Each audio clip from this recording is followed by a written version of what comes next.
All right, today we have some interesting stuff. We are going to have a patch. They say the 31st, but I believe the patch is for tonight.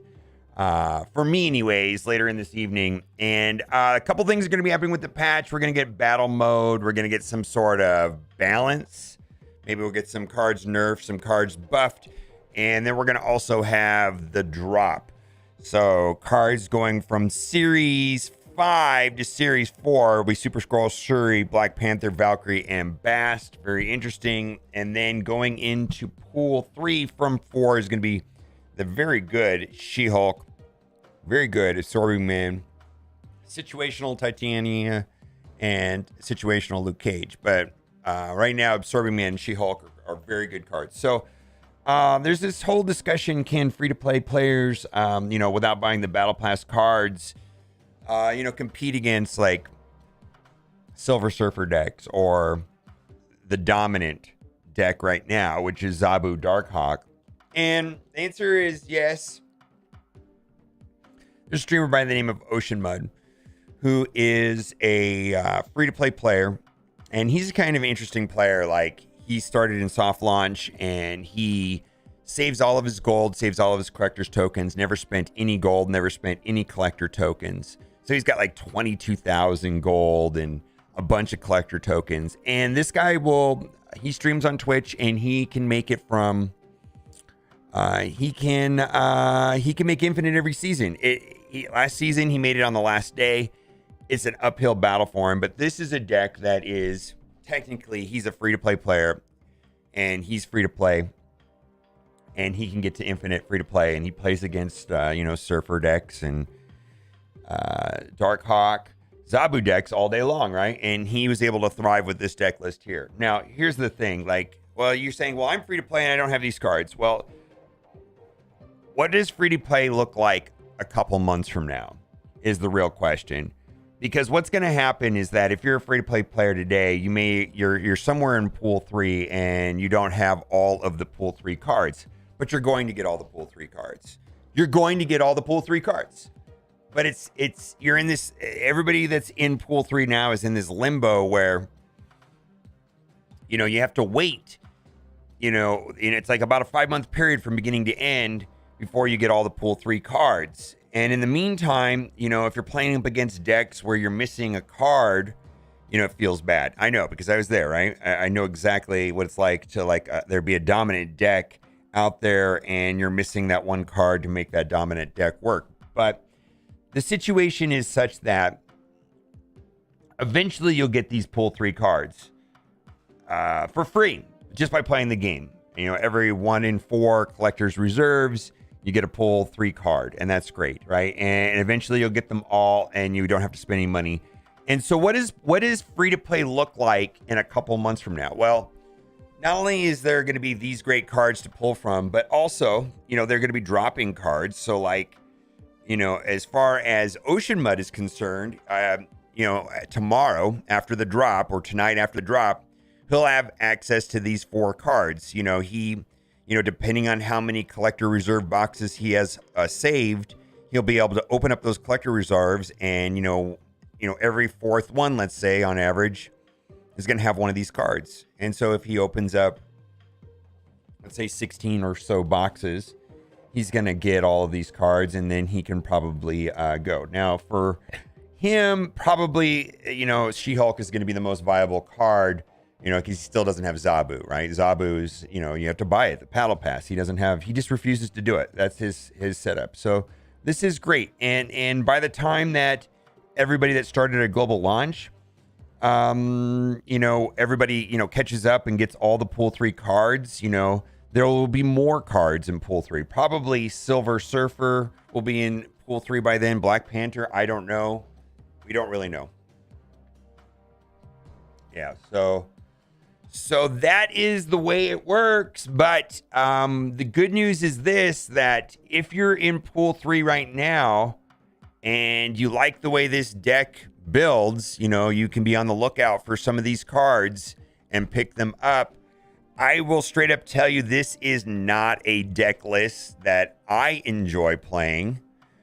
This is not a deck list that I think is great to play because, my goodness, Leech Leader just does not sound like fun at all.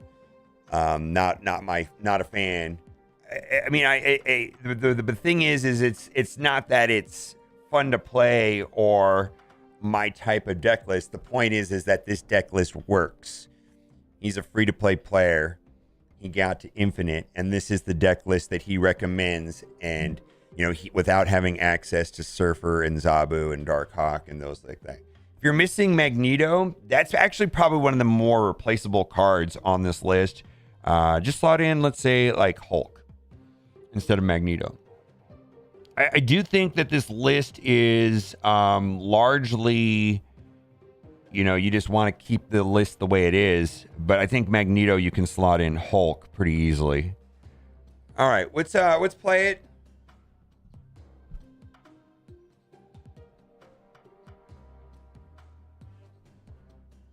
All right, let's play it. It's good. How's it going?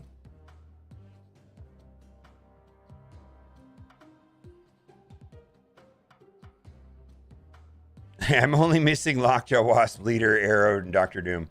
Well, Trevor, nice name, by the way. It's my first name as well. I feel like Arrow is the best card of the ones there that you're missing.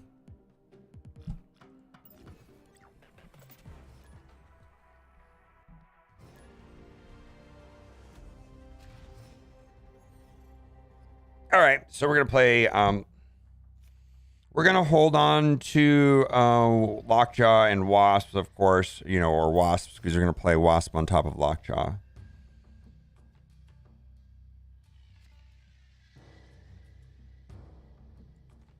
Let's put Scorpion over there.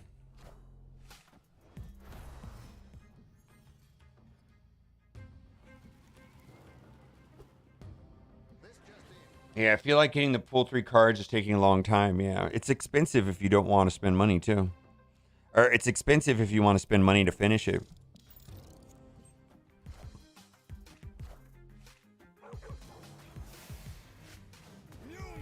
Cool.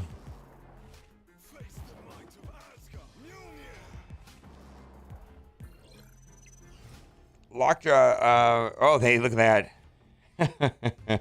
That works out great.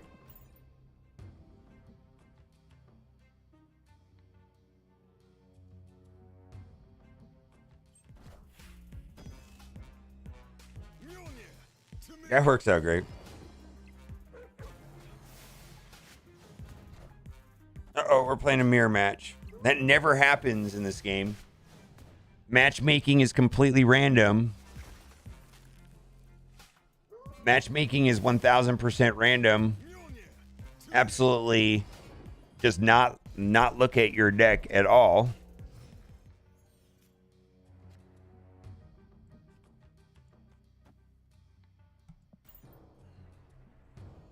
They do not consider your deck when they do matchmaking, right? That's what Ben Brode said. It's just coincidence that I run into a Lockjaw deck as soon as I load up with a Lockjaw. Completely coincidence. Right? Completely coincidence. Complete coincidence. It's confirmation bias.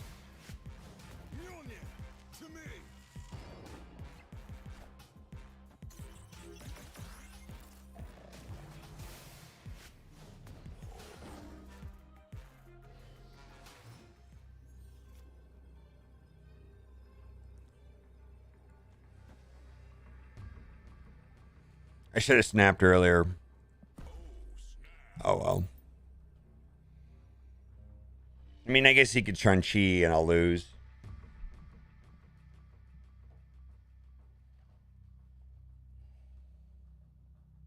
All right. That was pretty good.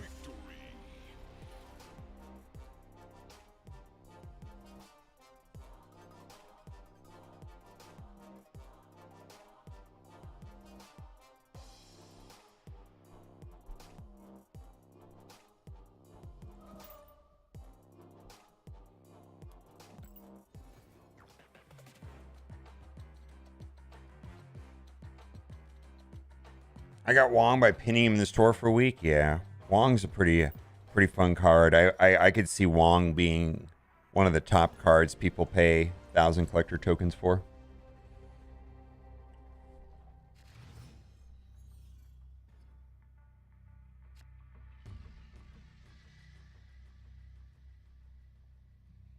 Yeah, when you're in pool 3, you're only getting like 1,000 collector tokens a month. When you finish pool 3, you're going to get 5 times that. Yeah, let's just do it.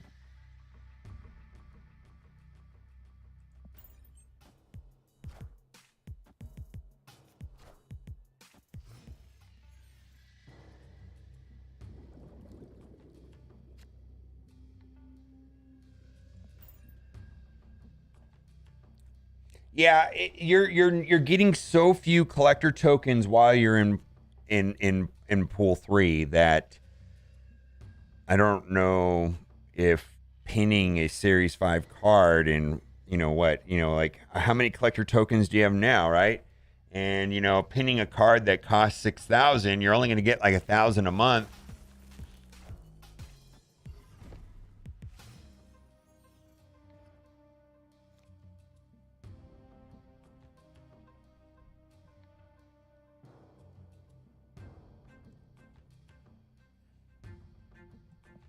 Pool 3 ends around 2,600 to 3,000 something.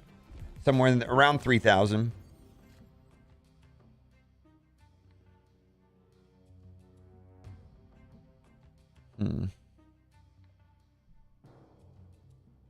Did Iceman hit Leech? Ugh.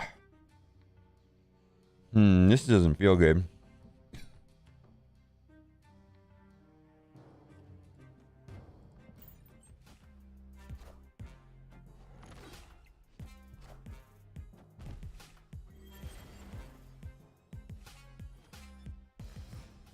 Yeah.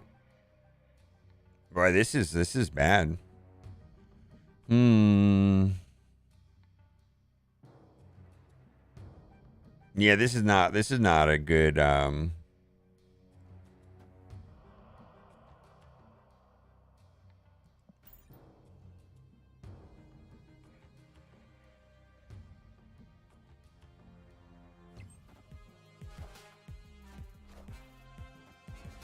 Also, coincidence that we run into another Lockjaw deck? I think not. I mean, it's a Thanos Lockjaw deck.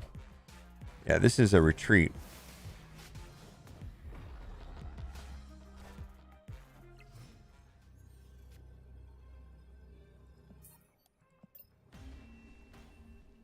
Coincidence? I think not.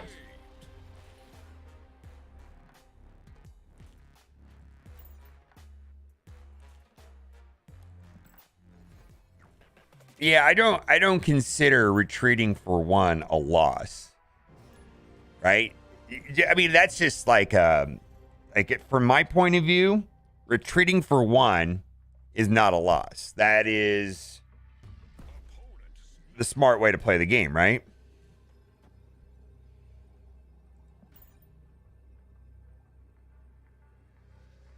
Oh, Infinite got silenced? Oh, I didn't even see it. I wasn't paying attention.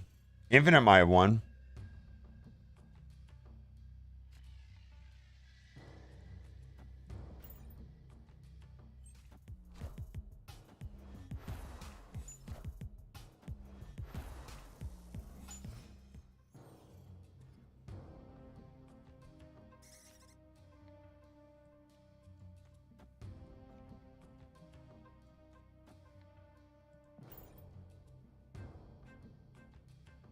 Yeah, I could have played Infinite. I wasn't paying attention.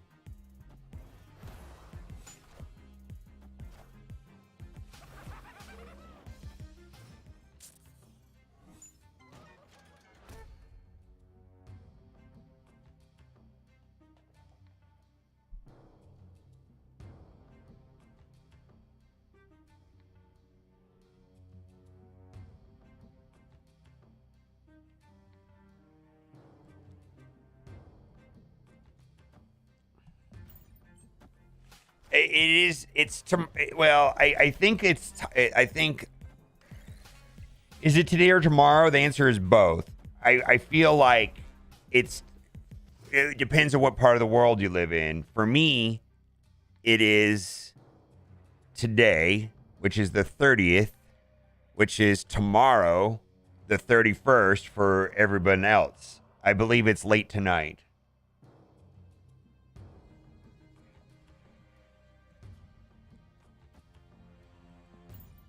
Yeah, I don't know. Wow. When I leech, it serves me right to scorpion them 3 times just to kick it back. Right? Serves me right. Serves me right. Yeah, 6 p.m. in Euro, so then it's tomorrow. Yeah.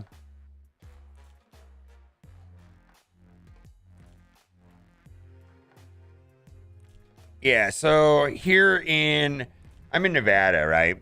Which is Pacific time, like California time. And it's going to be tonight. I think that's what I'm expecting.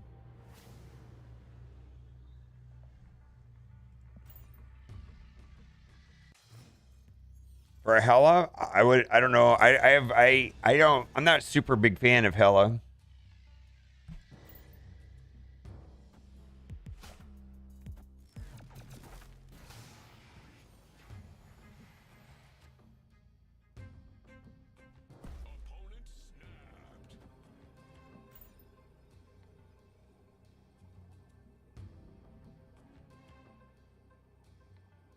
Yeah, I'm not a fan of Hela. I don't think I would spend. I mean, if do whatever feels good to you, but I wouldn't personally spend collector tokens on Hela. She's barely playable right now. Maybe she'll get better with MODOK, but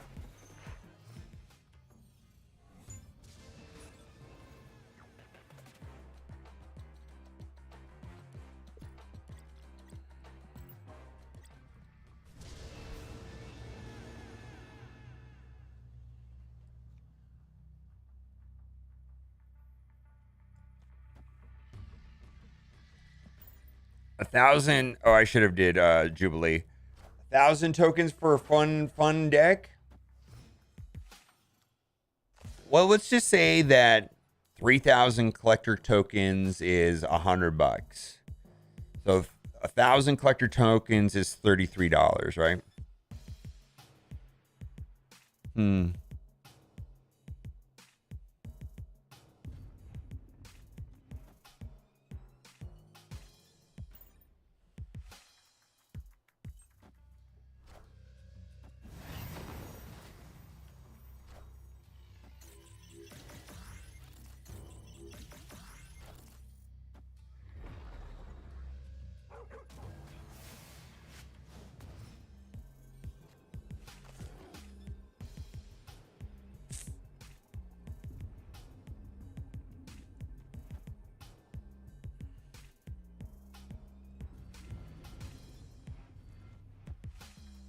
Yeah, I don't know how this is going to turn out.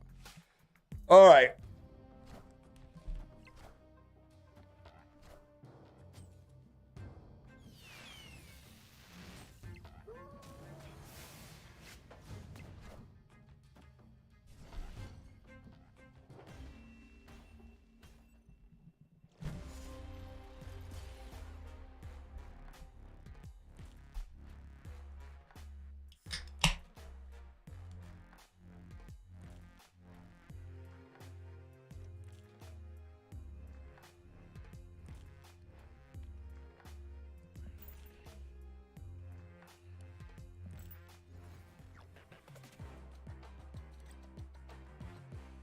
Yeah, I think people should buy the cards that they think they will enjoy.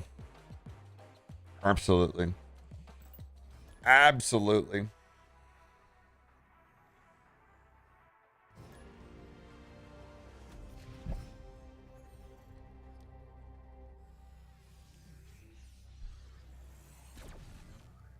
There's always a possibility that Hela will be better when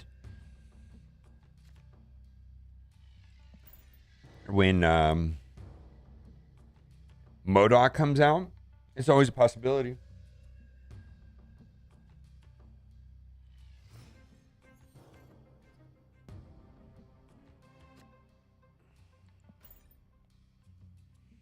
All right, we'll put Jubilee in the middle. Maybe we'll draw 2 more cards. Moon Girl Deathbelt, yeah. Or if you can get She-Hulk. She-Hulk is pretty incredible with Moon.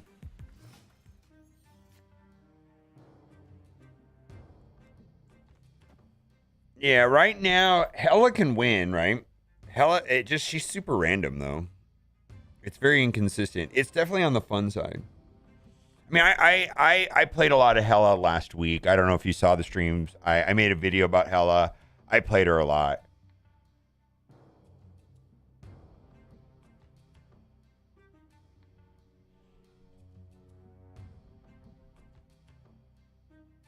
If you had a buff where you could always draw her in turn 6, you OP with MODOK, yeah.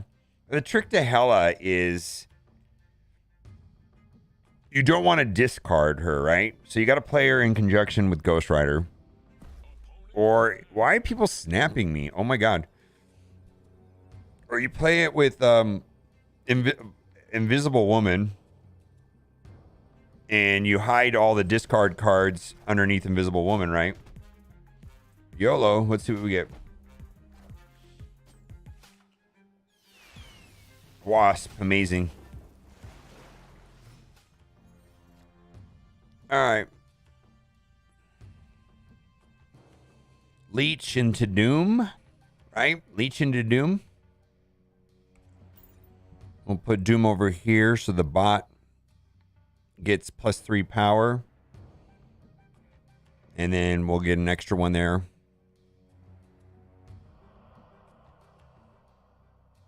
Or I could Magneto them out is another option. No, Black Bolt is not a good card.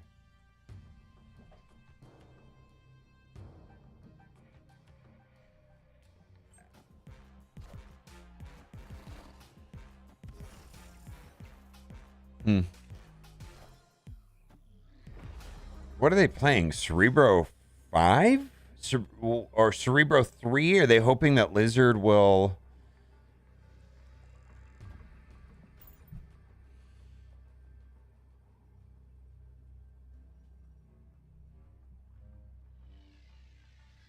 Black Bolt's going to get better when Stature comes out. Stature's... First of all, are there good or bad cards? Yeah, I don't know, man. It's kind of weird. I think there's a situation... I think there's, like, good cards and there's situational cards. That there's bad cards or that there's good cards, I don't know. But I think there's good cards and there's situational cards. Black Bolt is a situational card, let's say.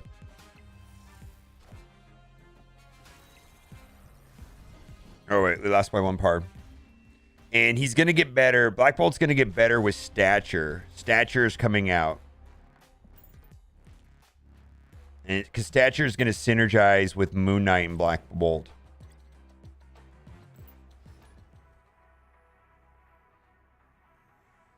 Super 5 was Silver Surfer? Maybe. Yeah, I don't know what he's playing.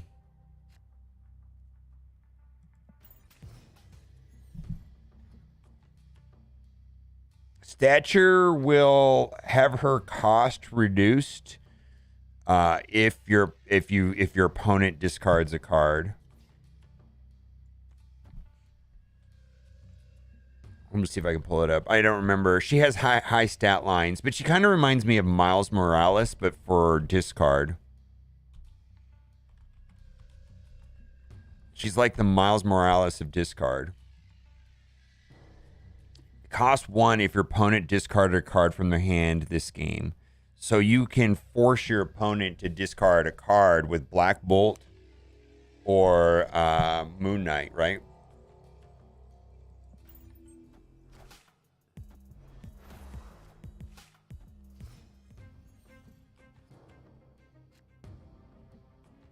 Yeah, she's just a version. She's similar to Miles. Yeah.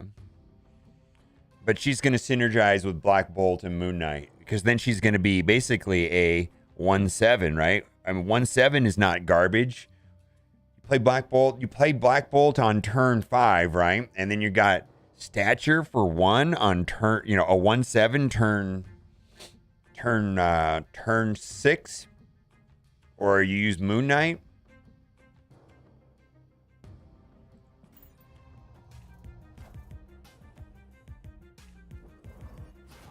Oh, very nice move deck. I like it.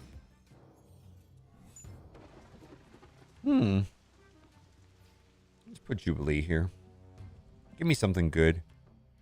Nothing bad. Magneto would be nice. Magneto would be kind of bad. Actually, I don't know what would be... Magneto? Yeah, Magneto would be good. Alright, we'll do Magneto. Alright. Alright, what we're going to do is we're going to pull whatever they play into flooding away with Arrow, and then we're going to play Doom the last turn.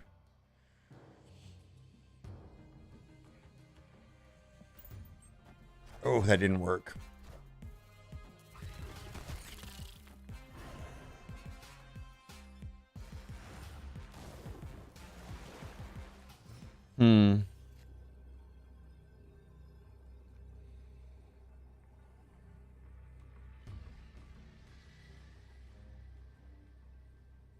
Yeah, this isn't even that great. Shang-Chi leader? Nah.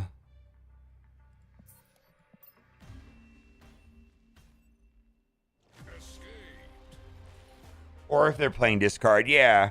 It's an anti-discard card, so if... But here's the thing.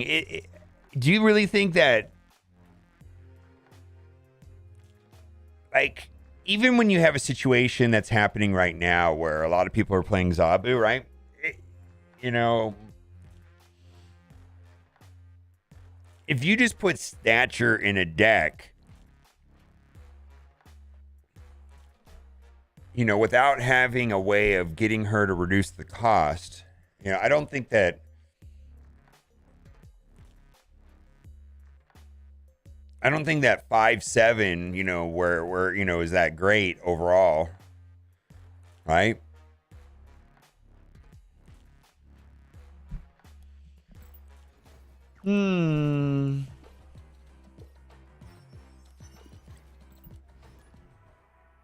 Yeah, it's a card that works with Moon Knight and Black Bolt. So somebody asked about Black Bolt. I think Black Bolt is one of the more situational cards in the game.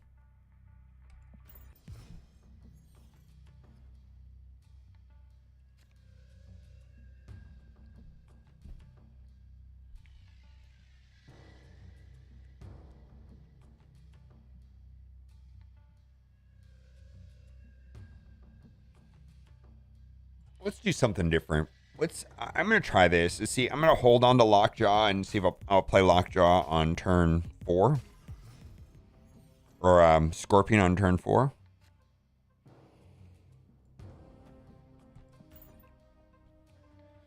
All right. So we're going to play Sunspot and Scorpion.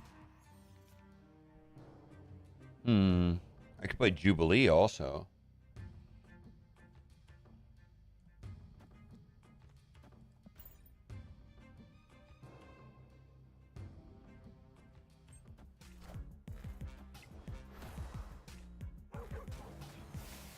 Valk is very underrated, especially with Galactus.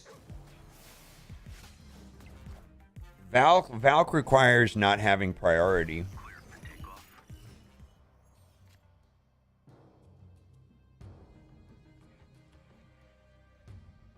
All right, please. We got.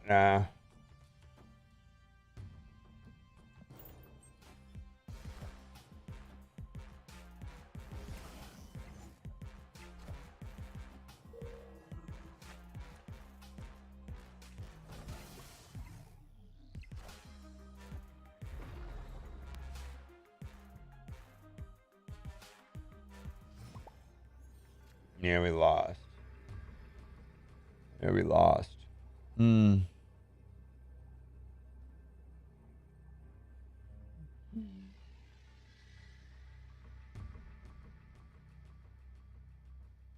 We don't know what card was removed from the deck, do we? I don't know.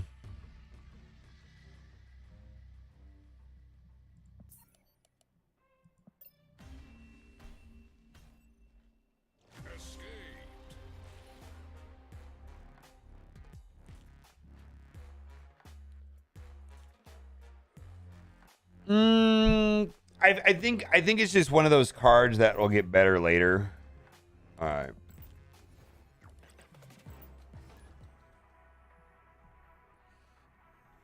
What I do want to talk about is this card here, Shadow King. This card's coming tonight. On reveal, set all cards here to the original base power. That's going to probably reset, what, like Sunspot? Sunspot, any card doubled by Shuri, Taskmaster. It's kind of like an anti-Shuri, anti-Taskmaster, anti-Bishop, Angela, Sunspot card. Seems pretty situational, though. Like, how many cards are really boosted like that?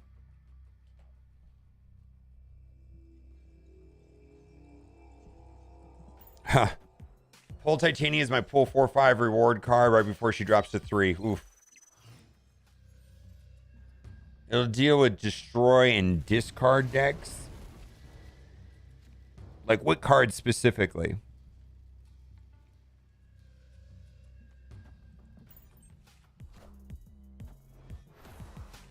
No, it doesn't offset. It doesn't offset ongoing effects.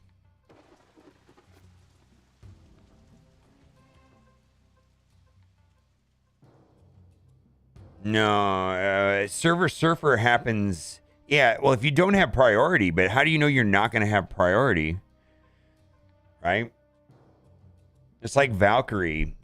You know, if you don't have priority, if they have priority, then if you have priority, then that's not going to do anything against Silver Surfer on turn 6, and it's only one lane.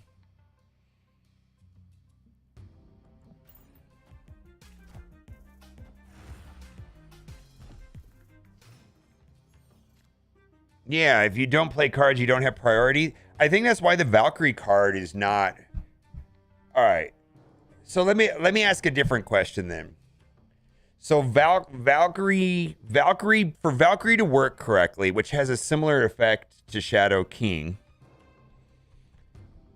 For Valkyrie to work optimally, you don't want to have priority, right?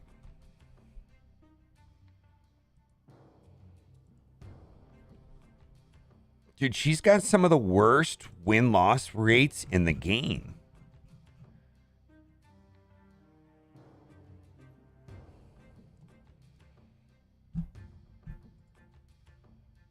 You know what I mean? It's like, well, you need to be losing for this card to work. Well, then you're losing. It's a weird, right? That's just weird, right?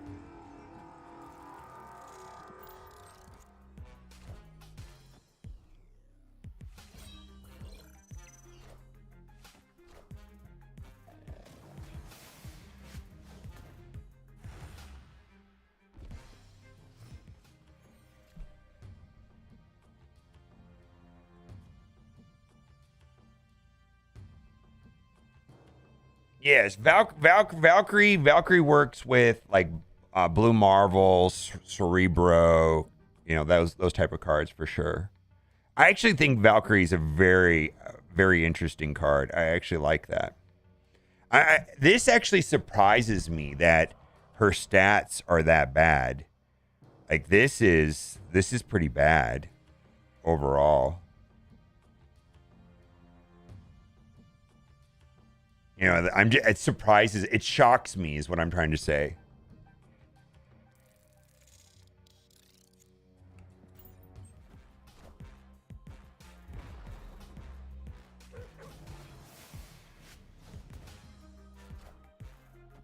Not Jubilee. Cool.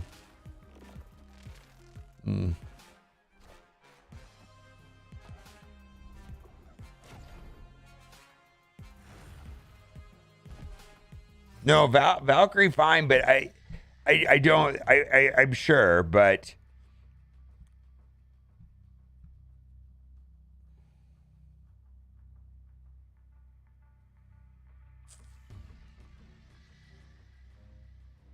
I don't know.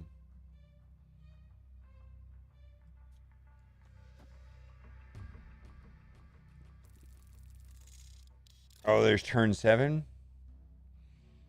Do I want to save that?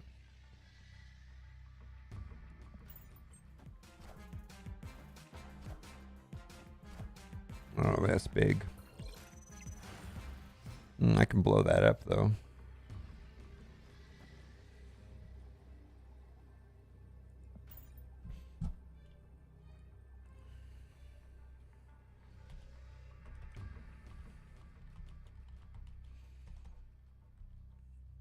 I understand that any card can win, and any card can situationally win.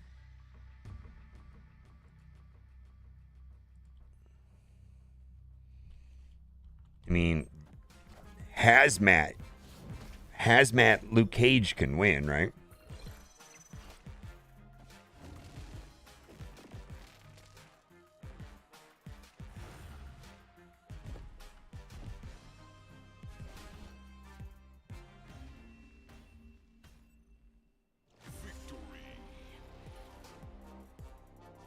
Wow, this is interesting right here. Check this out.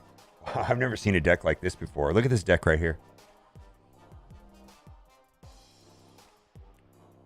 41% win rate with a positive cubes.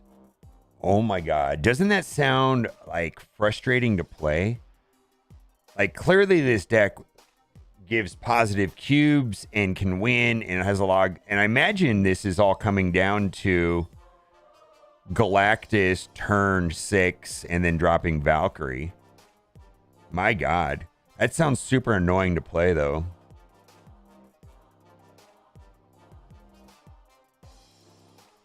No wave too. It's interesting.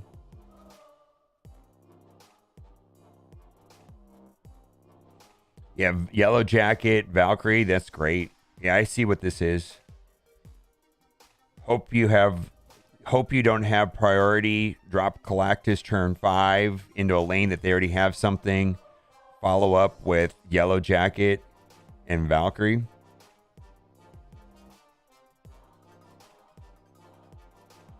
And Sabretooth and Death. Makes sense to me. Looks like a good build, but boy, this looks really annoying. Like you're gonna have like to lose a lot, retreat a lot, the setup, but then when you win big because of Valkyrie. Interesting.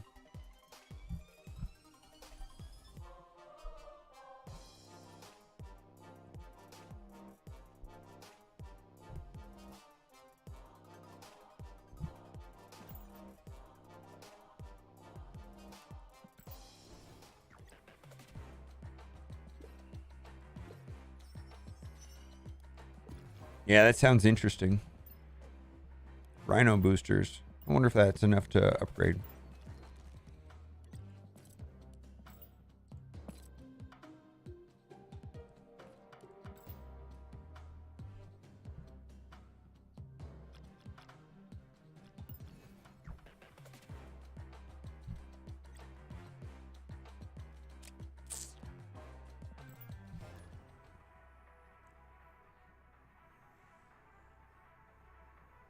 I feel like Galactus builds.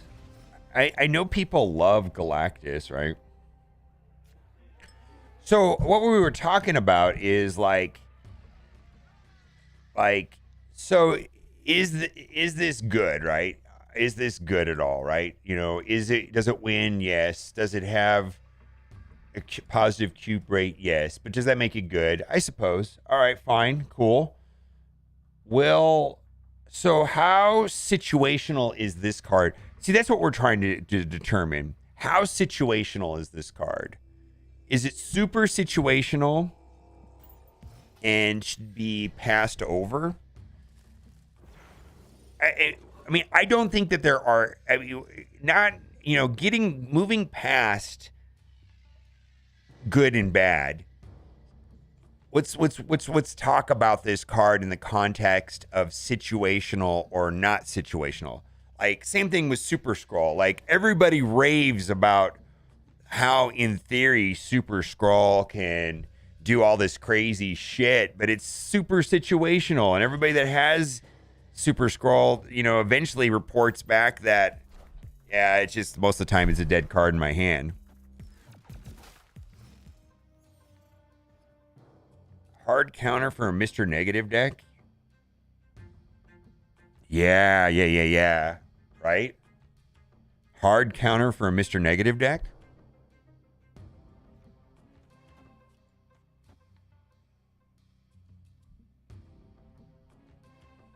Is null ongoing? I don't think this offset's ongoing.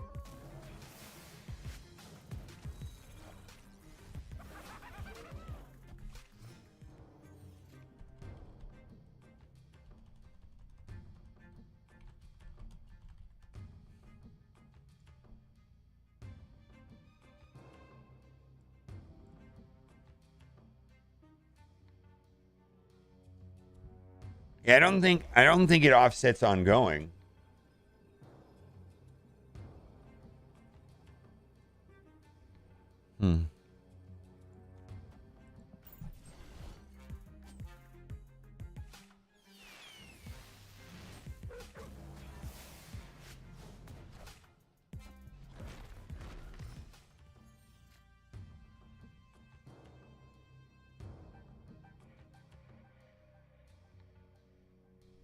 So we win, right? How does this guy win? Should I snap him back? How does he win? How does this guy win? Oh, wait. So this is turn 5. So I need to save that for turn 6. So I leech him here and then turn 6 arrow.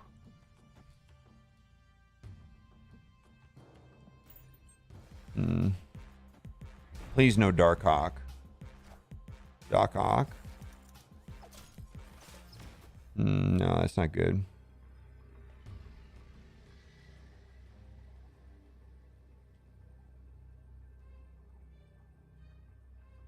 How does total points work with bar with no name?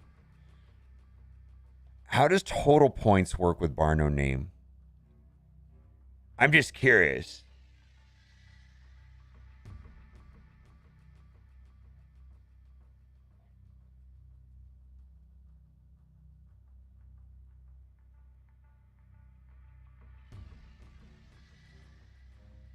I'm going to play this just to find out because I don't know. I don't know how this works. Let's find out.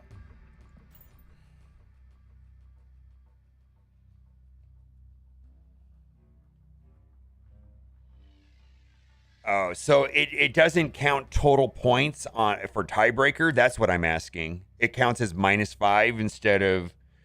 So this is a bad idea. I'm getting that this is a bad idea.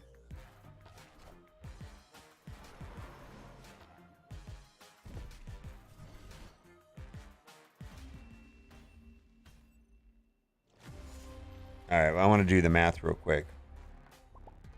No, I get it. I see.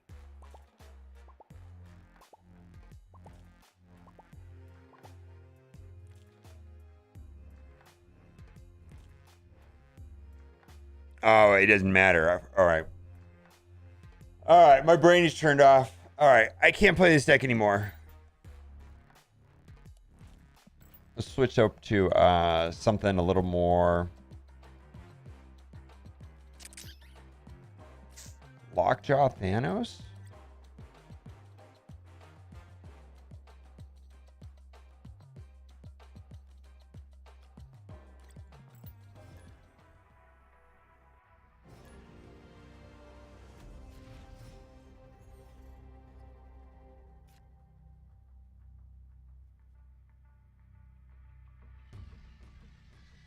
Yeah, I don't think Shadow King works on ongoing cards because Valkyrie does not work on ongoing cards, right?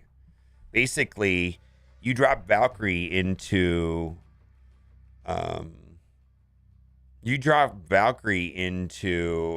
what? Ant-Man, and Ant-Man wins, right?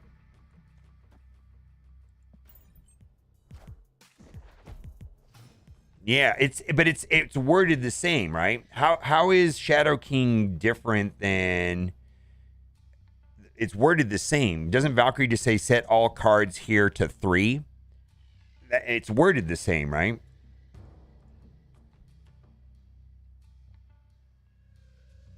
So this is going to screw over cards boosted by Shuri, cards like Taskmaster, Mr. Negative, Sunspot is going to get screwed, Angela, Bishop. It's going to ruin those type of cards, right? Cards that are boosted by, let's say, Ironheart.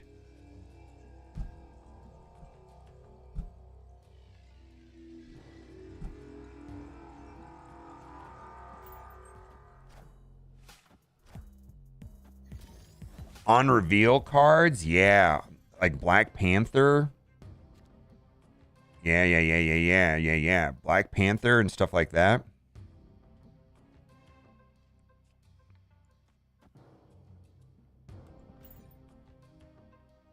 Yeah, but cards boosted by Surfer is going to happen on the last turn.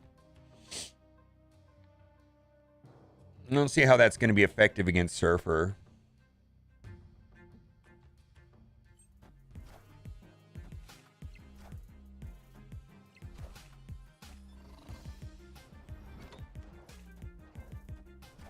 Unless you don't have priority, I guess. I mean, is Valkyrie effective against Surfer? I guess is the question, right? Does Valkyrie do anything against Surfer? Reliably, anyways? Anybody play Valkyrie and is like, yeah, I destroy Surfer decks every time, right?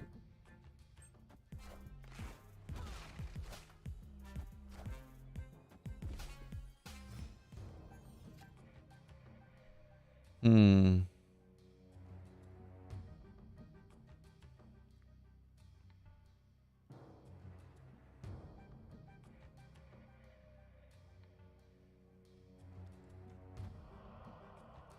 I don't want to pull over Dracula, do I? It's a bad idea, actually. Dracula's really good. Wait. They're not playing a Dracula deck, so it's not going to matter.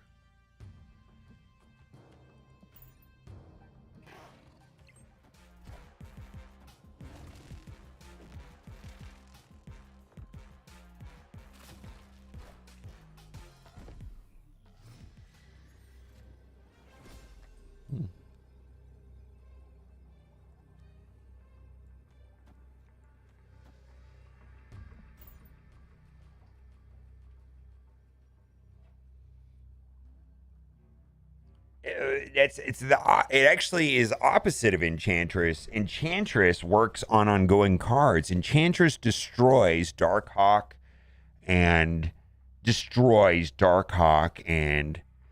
cards like Devil Dino. This card won't do anything to them. This won't affect Devil Dino or Darkhawk at all.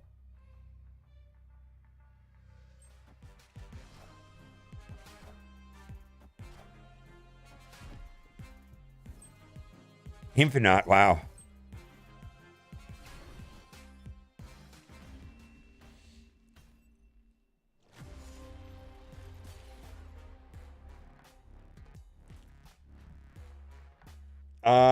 I don't know. So do you really? So this is something that I've been racking my brain about.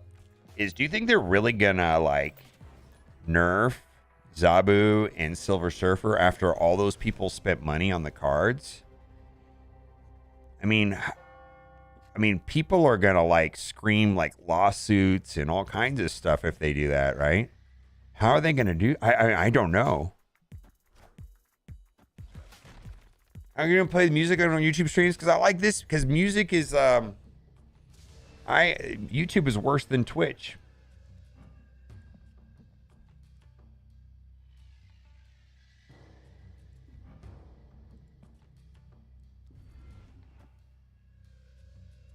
Hmm.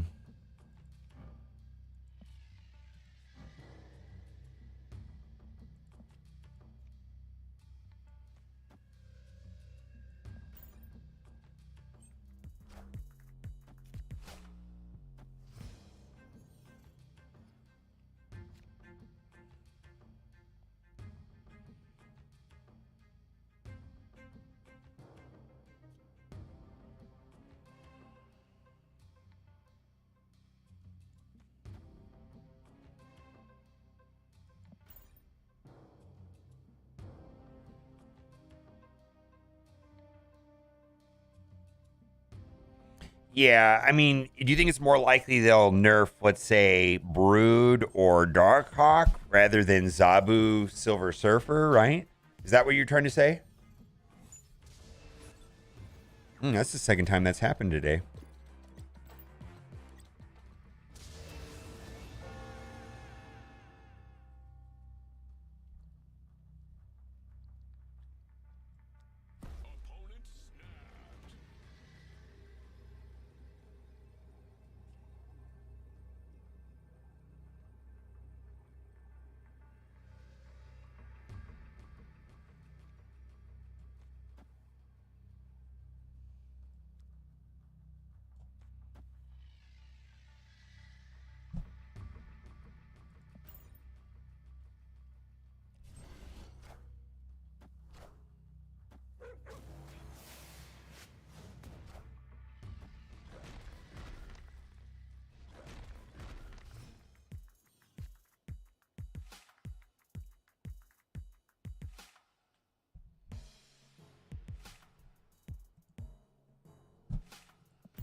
Galactus got a nerf that was actually a buff. Correct. Yeah, Galactus got a total buff.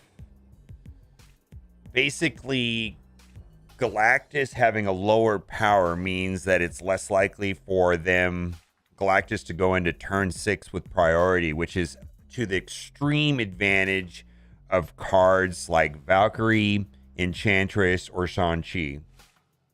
Extreme advantage to those cards.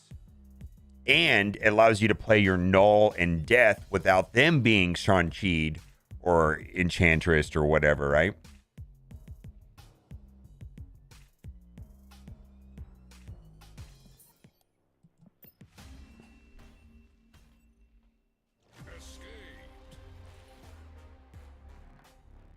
What about... Okay, so let's say they nerf the Battle Pass cards. So... don't you think that the players that... All right, the players that bought the Battle Pass cards and the players that didn't, right? So they nerf a Battle Pass card. The players that bought the Battle Pass cards are going to be upset because they paid for something and now its value's been reduced. And the players that don't own them are like, well, you guys got to play the card while it's good. I'm going to get the card next month now that it's nerfed. Well, that's garbage. I think it's going to piss off both sets of people.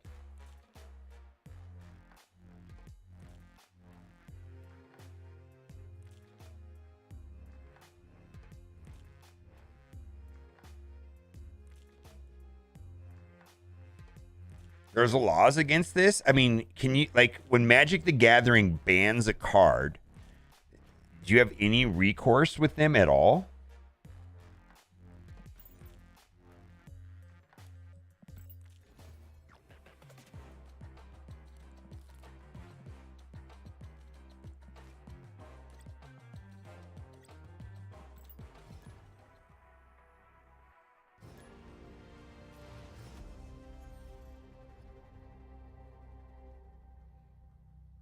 Yeah, I don't think there's any recourse at all, actually.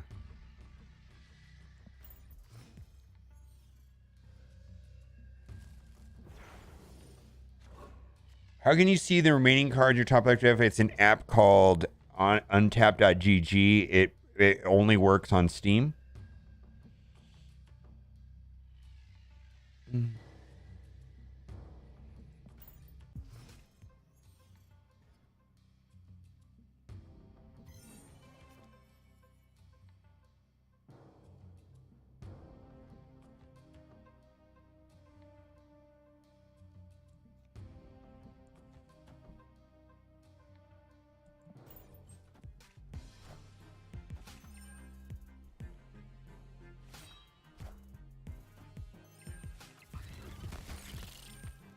All right, this is going to be a pretty powerful Vulture right here. Check this Vulture out. This Vulture is going to go to 8, and then it's going to go to higher, right? And then it's going to move again. And then it's going to go to what? 13?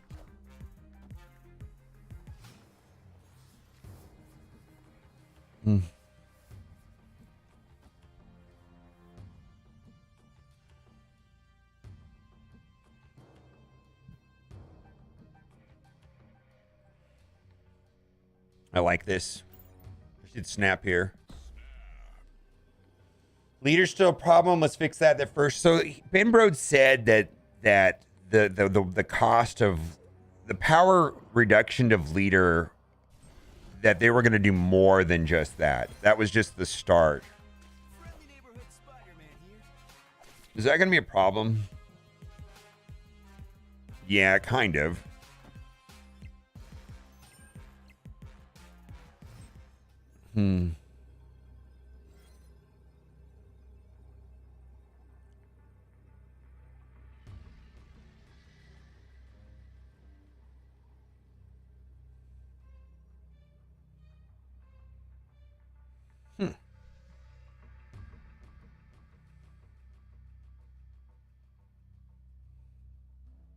How big is Craven going to get if I do this? 3 cards. So that's going to be another 6. And it'll be an 8. So whether I do that or that, it doesn't matter. Well,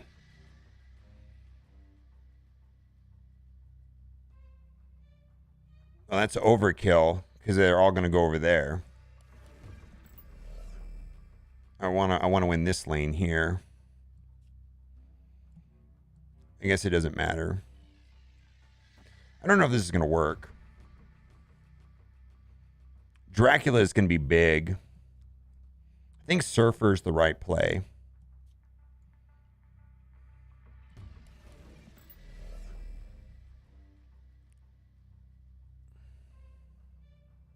Where am I going to have the most problems? Here in this Dracula lane.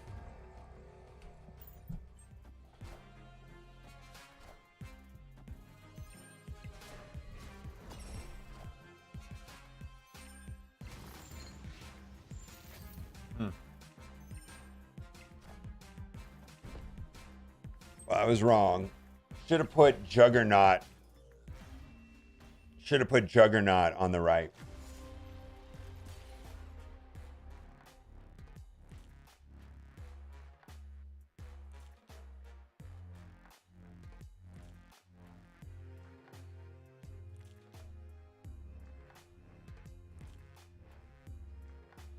Most of the people calling for a nerf are people paying 6k tokens for Saurons and Dazzlers. ZABU and SURFER make those cards unplayable.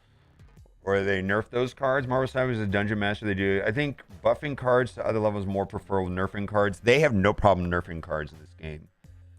The new cards have more value.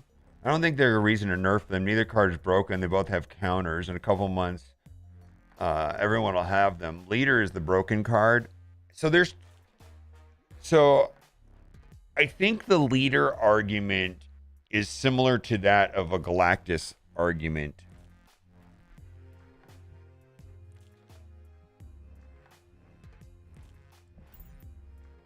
I think both of the cards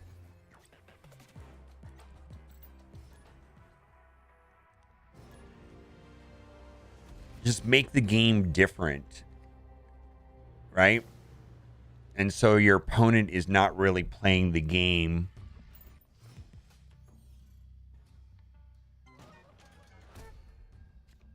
They're not when you're playing against a leader or a Galactus deck, you're not really like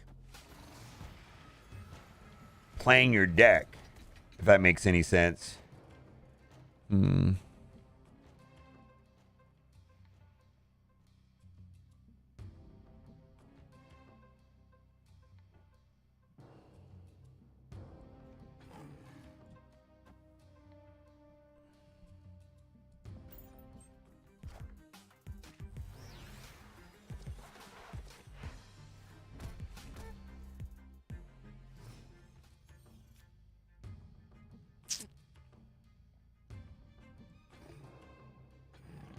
They said they're going to do something extra with leader. I don't know what that is, but that's what they said.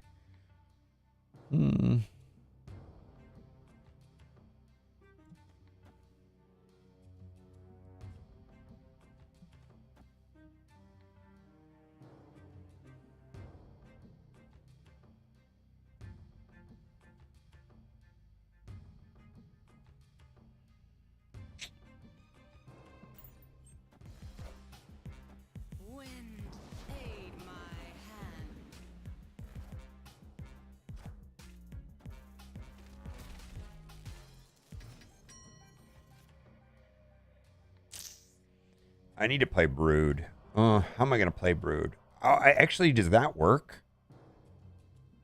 Which triggers first, Iron Fist or Brood? Does this triggers after Brood's triggers, right? So I only have one Brood there.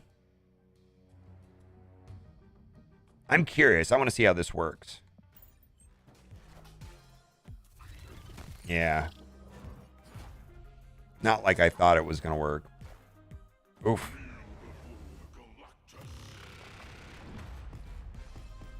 Oh, that's Electro. For some reason, I thought that was Zero. Oh, my God.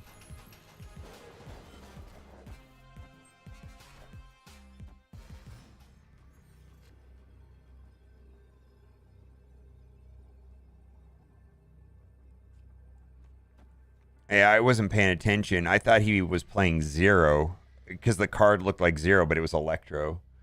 All right. Well, if I would have paid more attention, I'm not paying attention today. They're going to drop Null and Death and all that great stuff. America Chavez and Death. Yeah.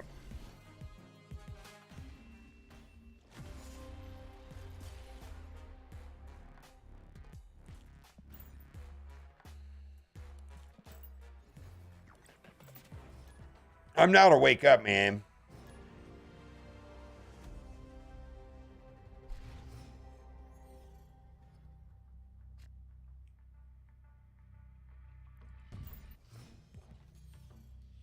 Yeah, if I saw the Electro, I would have. If I would have paid more attention to Electro, then I could have played Arrow on the left.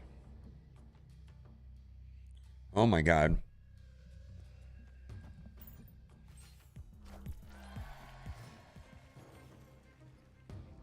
Sir, I don't think this is a good deck, though. Oh, look at that. Wow.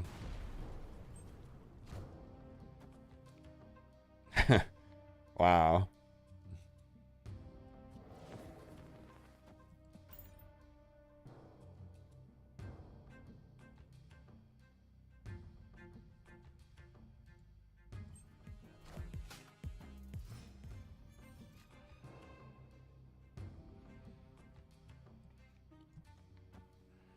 We'll end this turn early.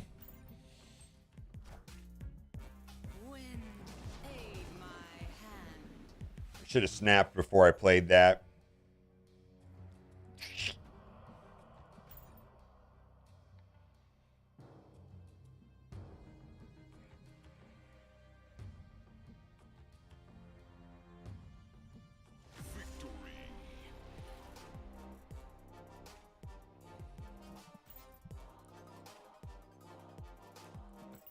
Yeah, this is not a good Surfer build.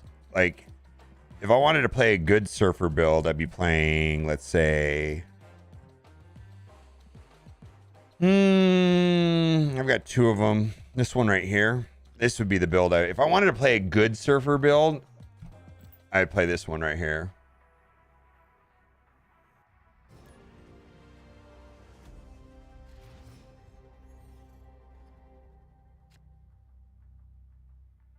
I've not played a Cerebro 5, no.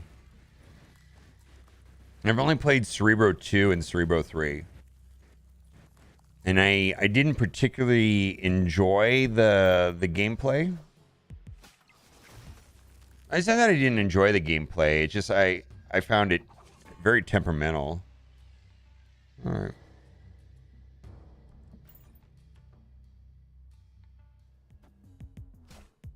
Mr. Sinister. All right. We have priority. We have priority. Where is he going to play a card next? He's playing a Patriot deck, so he's going to place Patriot over there for sure.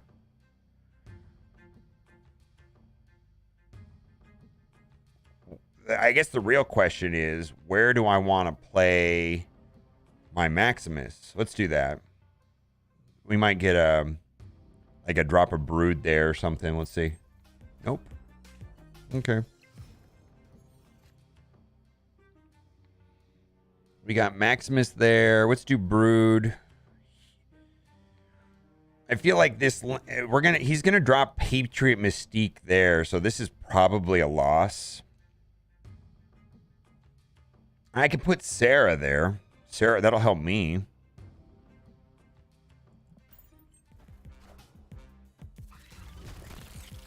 Cyclops. All right.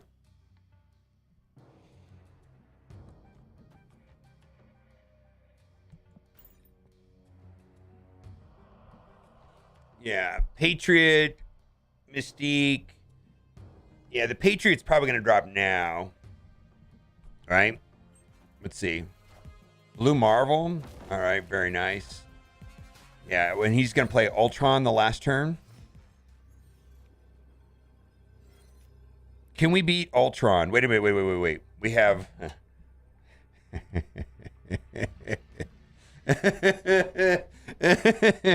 All right. I'm sorry.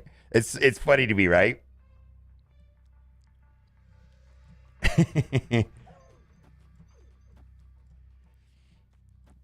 We're gonna snap him here, right? All right, drop your Ultron, my guy. Drop your Ultron. Oh, you're no fun. Oh.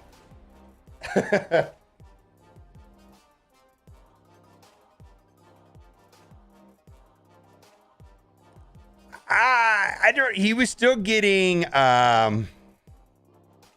He was still getting +2 power to his minions, right? So what if those would have been like 12 points on each place or something? Cerebro 5? All right, I'll look into it.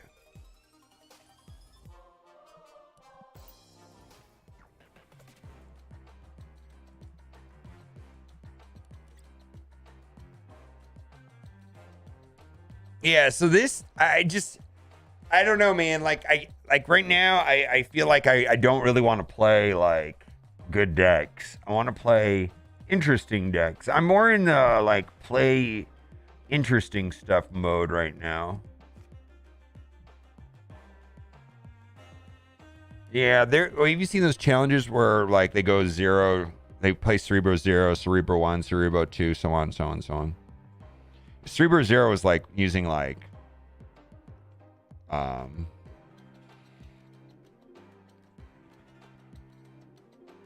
Man and Mystique and stuff like that.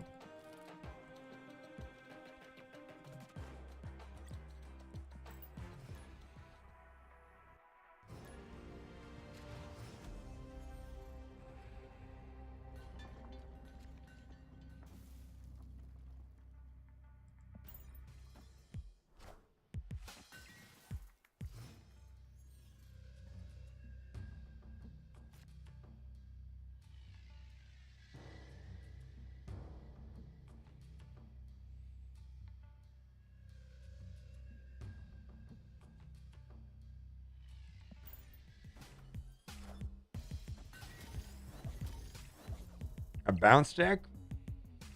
I'm interested. I'll research it. Bounce decks are interesting to me.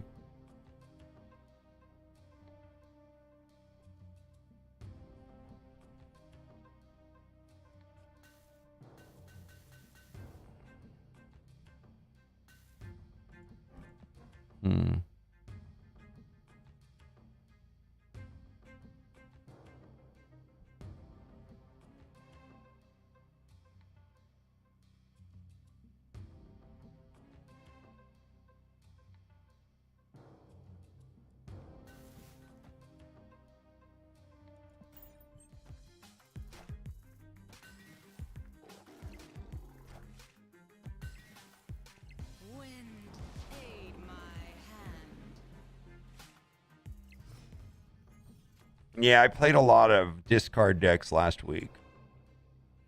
Specifically, not the Hela ones.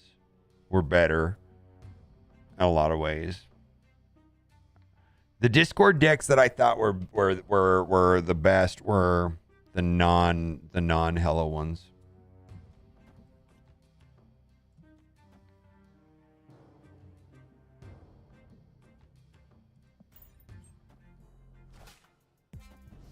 Hmm.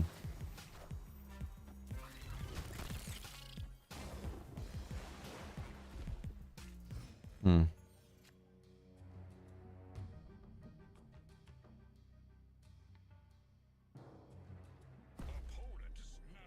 Actually, this is okay, right? Because then it's going to kick whatever he's going to do out of that lane. And then bounce it into the other one. Oh, okay.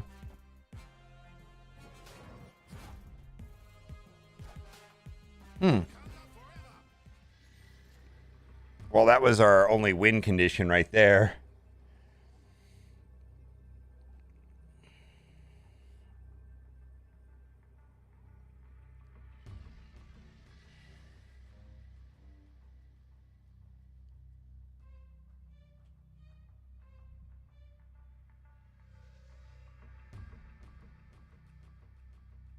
Yeah, he's going to Arnim Zola right there.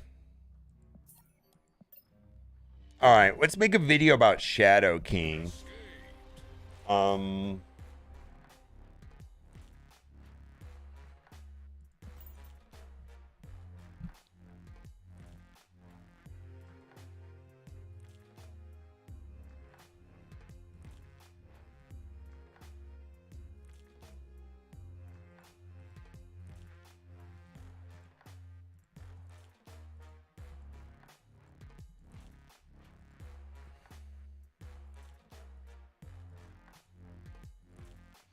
All right, so we talked about Shadow King a little bit. So I imagine that this card is going to work well if it's played second. Kind of like, let's see, let's go to snap.fan and do it there. Cards. All right, there we go. Let's copy that. And let's see, Shadow. Let's see, unreleased. Let's go.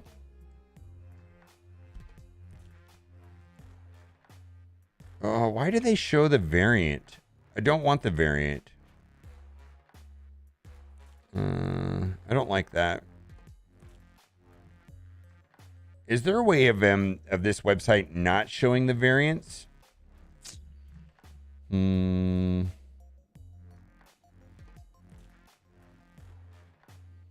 Don't like that. I don't want it to show the variant.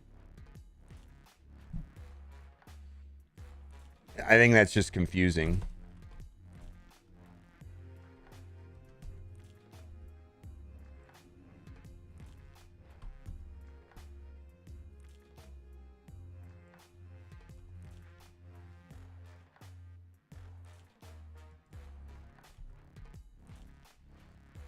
Let's see. Ghost.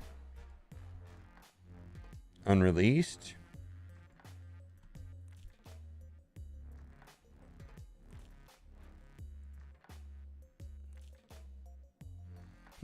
That's interesting. It doesn't show the variant there.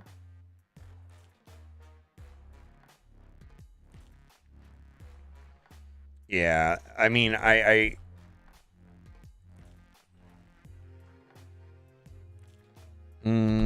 Shadow King.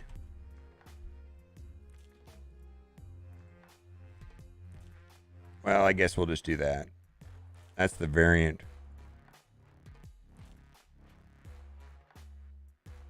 I don't like that. All right, let's go to a different website. It bothers me that it shows the variant. Marvel Snap.pro. Let's go to Marvel Snap Zone, see how this looks over here. Cards. Shadow. There you go. Shadow King. There we go.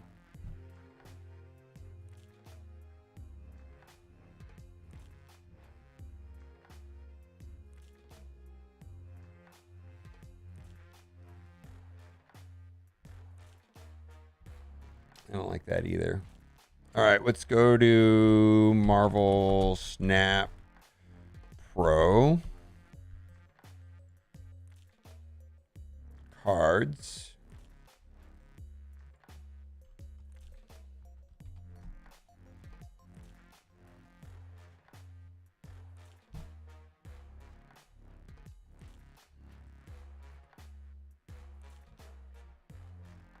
All right, so this is going to basically work similar to that of Valkyrie.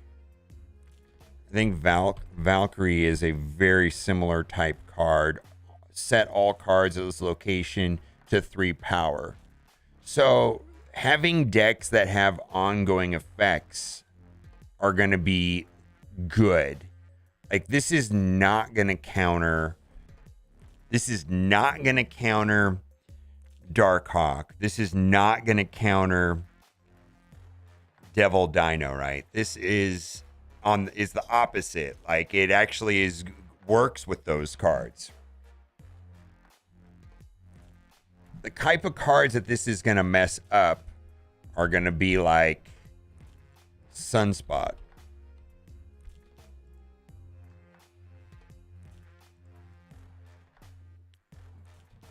Bishop.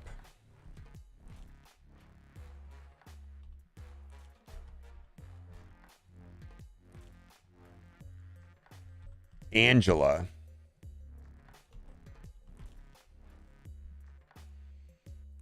A card boosted by Ironheart.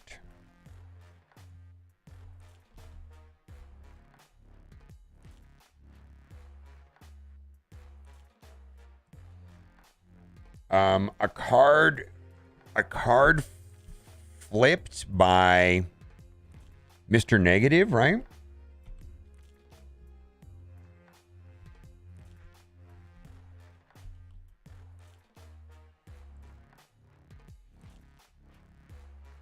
A card boosted by Silver Surfer. Although that seems situational because Silver Surfer is going to go off turn 6.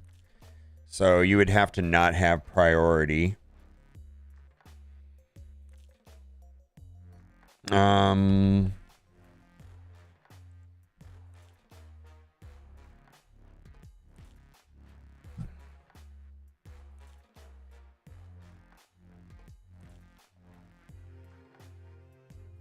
Maybe if you have priority, it's not going to do anything, right? If you don't have priority, it's going to be good. See, the beauty of Cerebral Surfer is that he goes off on turn 6, right?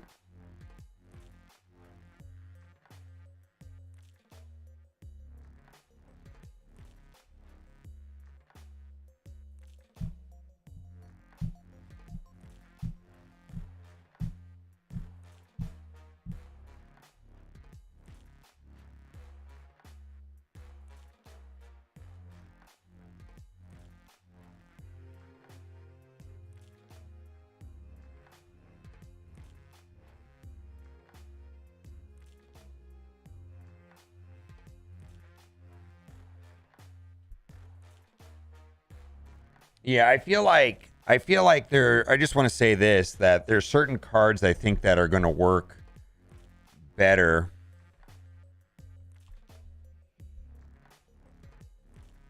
Certain cards are going to work better with you know, like, it's kind of interesting is like your cards are always revealed last. Like, so okay, that's cool with certain cards like Shang-Chi, Enchantress.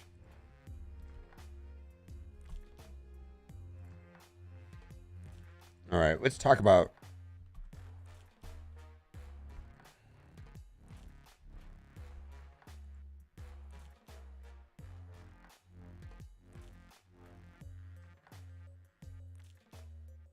all right, what other cards will this maybe offset? Silver Surfer seems like it's not gonna. Basically, you would have to have two things. You'd have to be playing a Silver Surfer deck, and you would have to be losing and not having priority, right? because Silver Surfer pops on turn 6, and that just seems even more situational, right? Oh, on reveal cards like Black Panther. Oh, any card, or Black Panther, any card boosted by Shuri, right?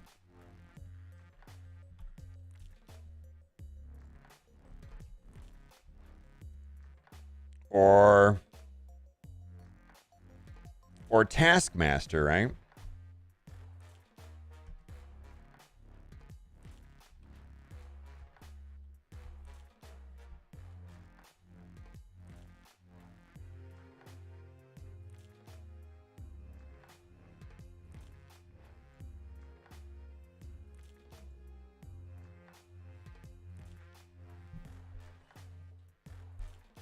Yeah. So Ghost is gonna make cards like Shadow King, Valkyrie, Shang-Chi, and Enchantress potentially better. And I know this is an important thing inside of like Galactus decks, right? This is a thing in Galactus decks.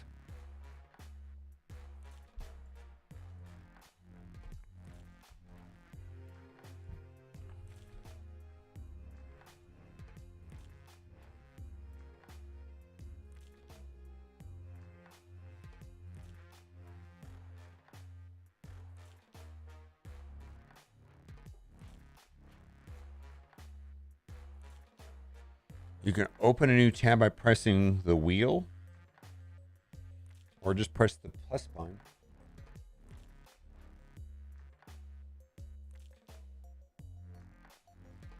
All right.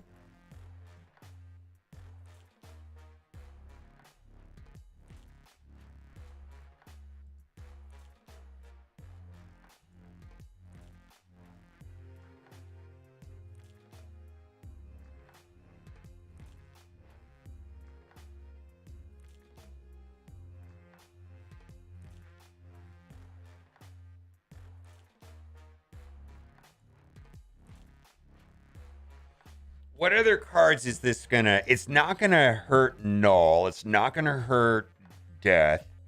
What other card is this gonna nerf? Other than, like, on reveal. What are the more popular cards in the game right now? This is not gonna offset Dino. This is not gonna do anything to Darkhawk. This is not gonna do anything to Infinite. This is not going to do anything to Dracula, because Dracula happens at the end of the game, right?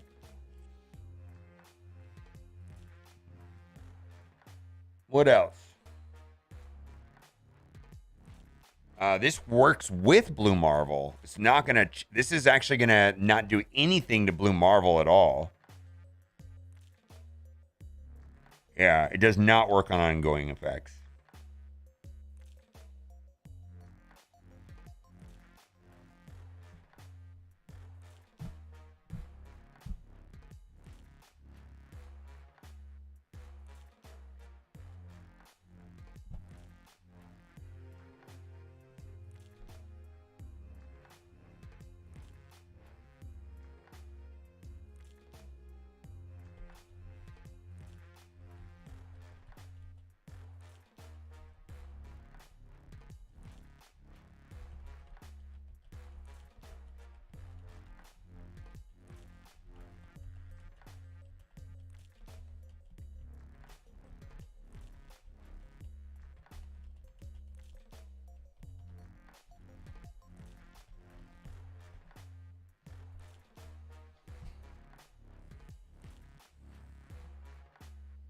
Might help Cerebro 3 decks to give them a way to get around some locations. I don't think it changes the location buffs either. Does Valkyrie change the location buffs? When you play Valkyrie and you're in that one location that gives every card -3, what happens?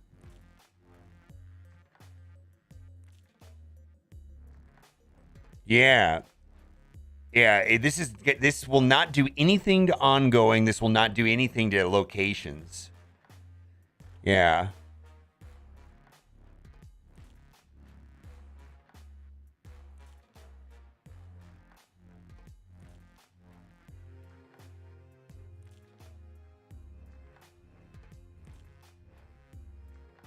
Yeah, this is not this.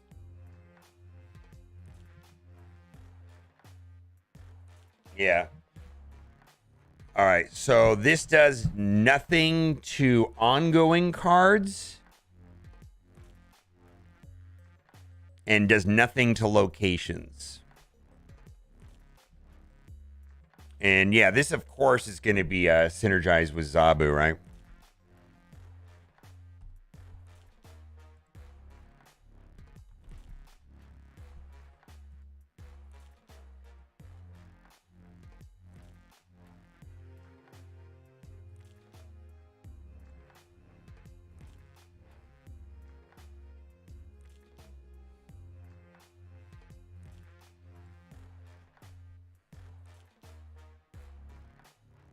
Nobody will have the cards, so it really doesn't matter. Yeah, but should you drop 6,000 tokens on this?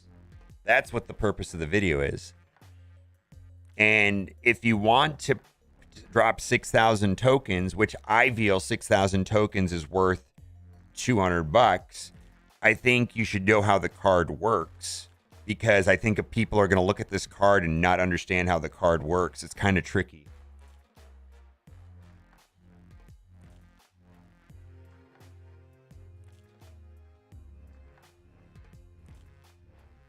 Yeah.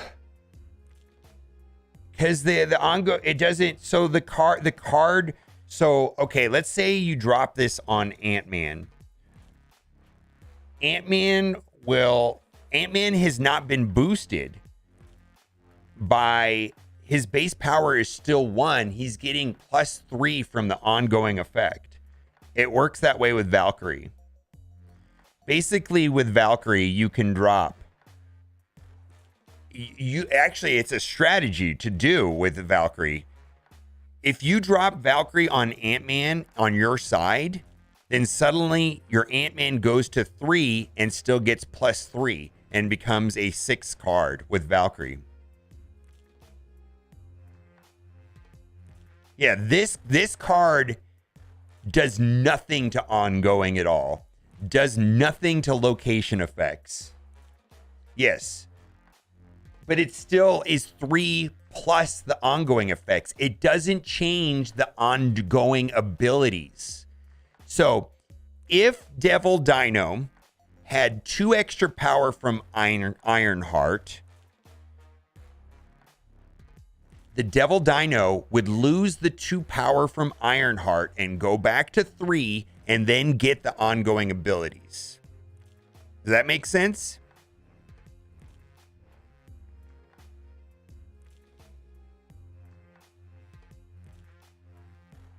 Yes. It only if it does not affect the ongoing abilities.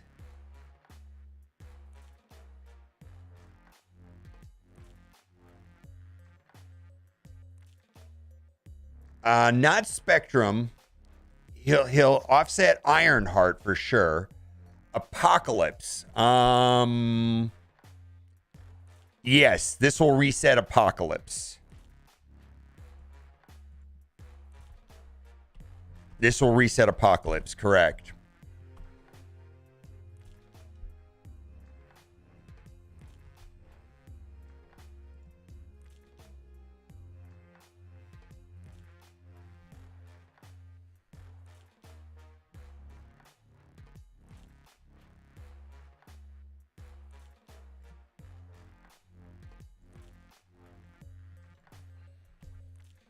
Actually, I'll bring up Devil Dino because that is a great example of a card that it is not going to work with. It'll stop move decks, Vulture, Torch, Apocalypse, correct.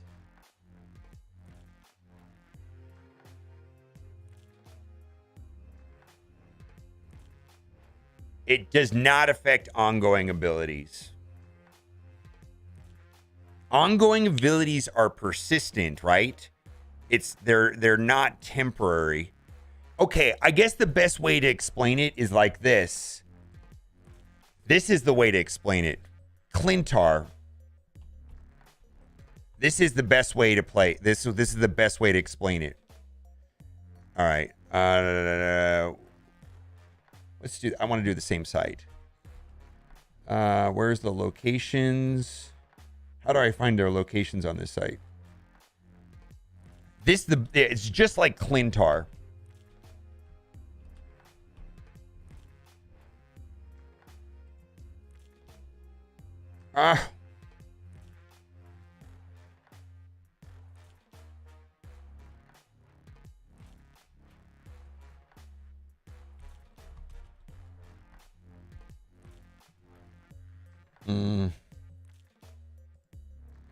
Okay.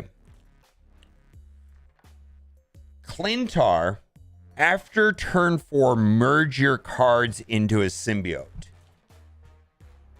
This location right here only looks at the base power of the card, and it does not work with ongoing abilities at all. If you drop Darkhawk into Clintar, you get a 1-cost card. If for some weird reason you waved into Devil Dino and you were able to put Devil Dino into Clintar, you would only get credited 3 power. It's like the opposite of way this works.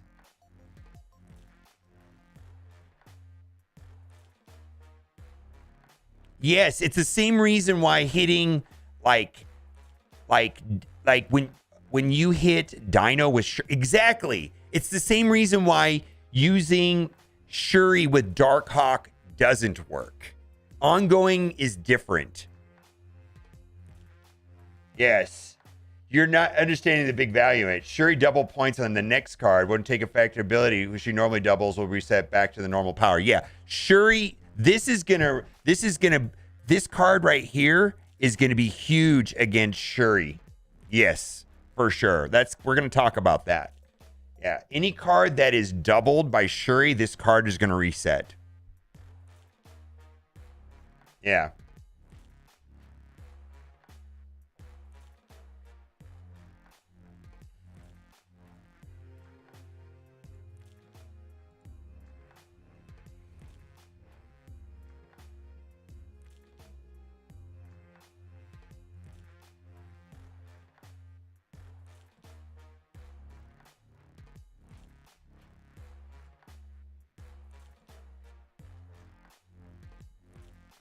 Yes, Shadow King will bring Angela and the Collector back to 0-1 and Taskmaster back to 0. Yes. Yes, everything you're saying is correct. Yes, that's exactly what it'll do. It'll affect cards like Angela. It'll affect... So the cards that it's going to work on is going to be Sunspot. It's going to work great against Sunspot. Work great against Bishop. Work great against Angela. It's going to work great against Collector. It's going any card that is boosted by Ironheart. It's going to work great. Any card that is swapped by Mr. Negative, it's going to work great. Any card, you know what I mean? It's going to work great.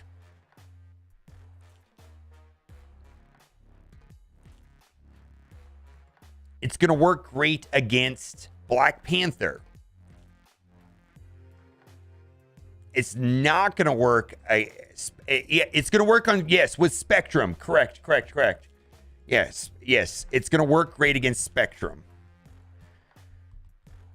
Yes, it's going to work. No. It's going to work against Spectrum very well. Yes.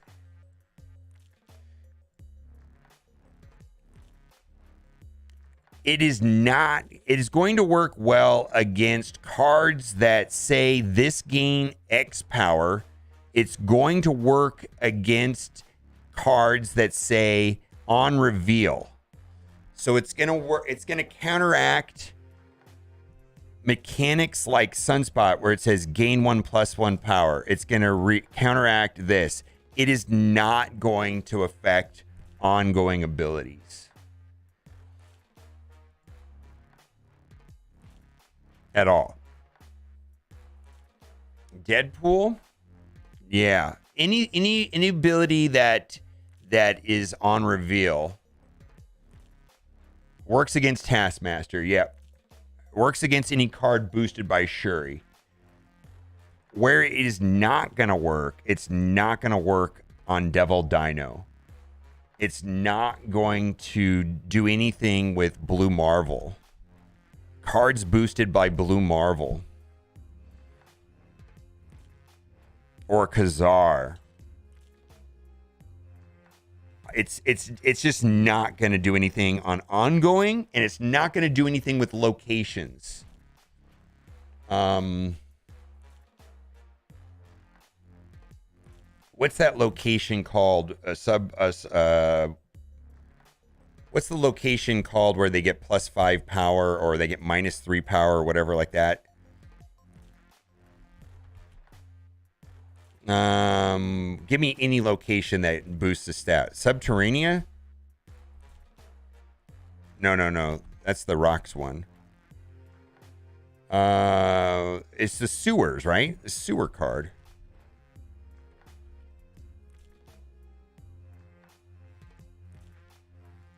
It's not going to do anything to this.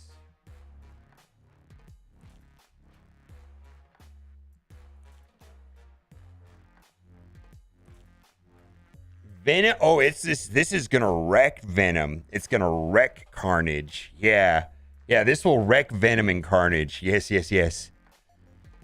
This will wreck Carnage. Yeah.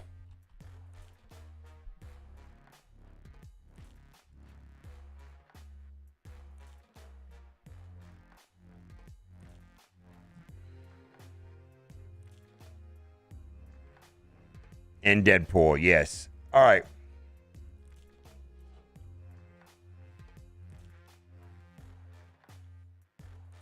Not Morbius. Morbius is ongoing. This is so confused. It's not going to affect Morbius, I don't believe. Let's see. Morbius is ongoing. Yeah. It will not affect Morbius. But not Morbius, right? Ugh.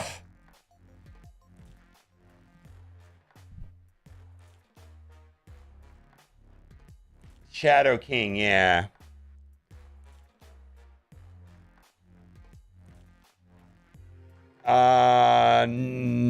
Winter Soldier Winter Soldier will be fine. Wait a minute. What is the cost of, what is the original power of Winter Soldier? Let's actually look at the card. Actually, I don't know. Let's see if we can figure out.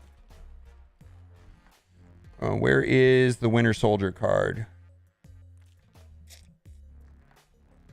Nope. It's not going to do anything to Winter Soldier at all. It'll do nothing to Winter Soldier. Yeah, Winter Soldier will still work.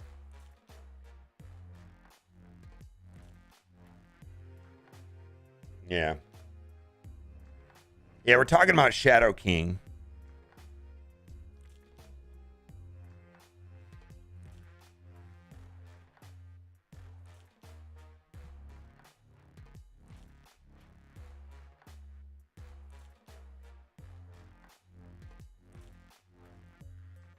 Yeah, it'll be fine. Winter Soldier will be fine. All right, I'm ready to make this video.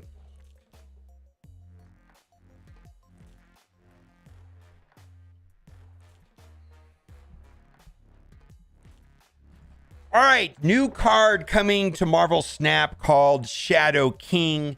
A little bit confusing, and even if you're not in the market to spend 6,000 collector tokens on Shadow King, I think it's important to understand how this card doesn't and does work, right? It's very situational. On reveal, set all cards here to their original base power. So this is going to work in a very similar way that Valkyrie works. Valkyrie, on reveal, set all cards at this location to 3 power. So I'm going to give some examples of what cards are going to be effectively ruined by Shadow King. And this is going to be interesting because it works against certain cards, but it does not work against some cards that you may think about. So firstly, absolutely would reset Sunspot back to 1 power, right? This is going to be a very good thing. You place this on the location of Sunspot. Sunspot will get reset back to 1 power. Bishop will get reset back to 1 power. So basically, any card that says this gains 1 power, this not ongoing, and we're going to get to that, not ongoing. Angela, when you play a card plus 2 power, Angela will get reset back to 0 power. Any card that is boosted by an on-reveal effect, like Ironheart. So any card that is given 2 power from an on-reveal effect will be affected by Shadow King. This is going to work with any card that is flipped by Mr. Negative. So any card that says, you know, when you play a card here plus 2 power, any card that says on reveal is going to be affected, but not ongoing. This does not do anything to ongoing, and we're going to get to that. So any card flipped by Mr. Negative is going to go back to their original power. So like Iron Man, you know, if he's inverted 0-5, he's now going to become 0, right? There you go. Black Panther, on reveal, double this card's power. It'll revert back to 4. Spectrum, on reveal, give your ongoing cards plus 2 power. So all of those cards that got 2 extra power from an on reveal effect will get reset. Now that's going to be tricky for that to happen because Spectrum is usually placed on turn 6. So you would have to place him in a lane, and this only affects all the cards in one lane. I should start this over because it affects all the cards in one lane. I think I got to talk about that first. All right. Absolutely nuke Surfer only if you could play it second. Only if you could play it second, right?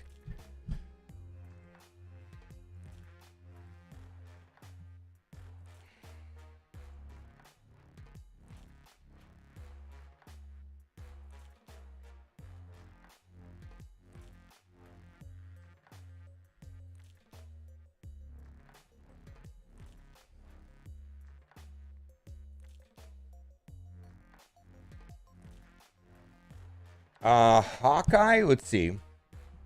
If it's an on reveal effect, yes.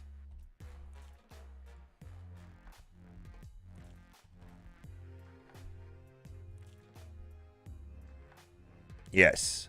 Just not ongoing.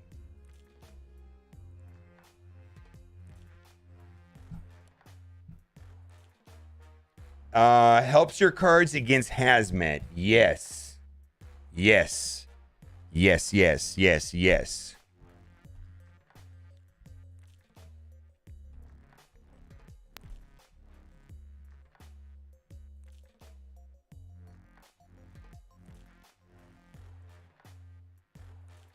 Yes. All right, we're going to talk about the new card that is coming to the game today, and that is Shadow King. On reveal, set all cards here to their original base power. So I think this is an important video because this is a somewhat confusing mechanic on what this interacts with and what it does not interact with. And largely, this plays out very similar to that of Valkyrie, but we need to talk about it because I think people might be surprised on what cards this is going to be countered. Now, even if you're not going to be buying this card for 6,000 collector tokens, I think it's important to understand how it works. And we're going to go over various cards that this does work against and cards that it does not. And simply put, I see that this is going to work well in a ZABU deck because he's 4 cost, and it's also going to work well, with Darkhawk because it doesn't affect the Darkhawk. And we'll get into why here in a minute. So the thing is that it does all the cards in the lane. So your cards and their cards. And so probably this particular card is going to work the best with cards with ongoing abilities. We'll talk about it. It's very similar to that of Valkyrie. Valkyrie decks also, on reveal, set all cards at this location to 3 power. So I see that there's 2 things that make it similar. The effect is similar to that in Valkyrie. Valkyrie usually takes advantage of playing in a deck with ongoing abilities. The other thing that I want to say is I think that both of these cards have advantages to be playing second, the same way that you want to play like Shang-Chi last or Enchantress last on turn 6. Let's talk about what this card is going to do well against in countering. It's going to counter cards like Sunspot when this is played in a lane that is Sunspot. So both your Sunspot and their Sunspot will have their power reset back to 1. Fantastic. Now notice that this is not an ongoing ability. This is just I don't know what to call these abilities. It just says gain +1 power for each unspent energy. It's not an ongoing effect. Same thing is true for Bishop. When you play a card, this gains +1 power. When Shadow King is placed in the same lane as Bishop, Bishop will be reset back to 1. It's going to work great. Angela will get reset back to 0. Any card boosted by an on-reveal effect. So like any card that gets +2 power from Ironheart will drop back to their original power. Cards like Mr. Negative, where the power is flipped, they will revert back to their original power. So like Iron Man is a 5 cost 0. Mr. Negative flips him, he will go back to being 0. Black Panther, on reveal, double this card power. He will go from being an 8 back to 4, right? Any card boosted by Shuri, this is an on reveal effect, will revert back to their original power. So if you are playing up against a 30 power Red Skull, placing him in that lane with that boosted Red Skull will drop him back to 15. Any card that was copied by Taskmaster will revert back to 0. That seems kind of fun. And then also, you got like Apocalypse. Now, we're going to talk about some cards that in theory this should work well against, but I think it's going to hard to pull it off. I think Apocalypse is one of those cards right there because you would have to play it second, right? But this is a card that gets boosted to +4 power. So now this will make no impact on Dracula. Dracula would procs at the end of the game, so this is not going to do anything to Dracula at all. Cards like Carnage are going to revert back to 2, or Venom, even better, revert back to 1. Oh my God.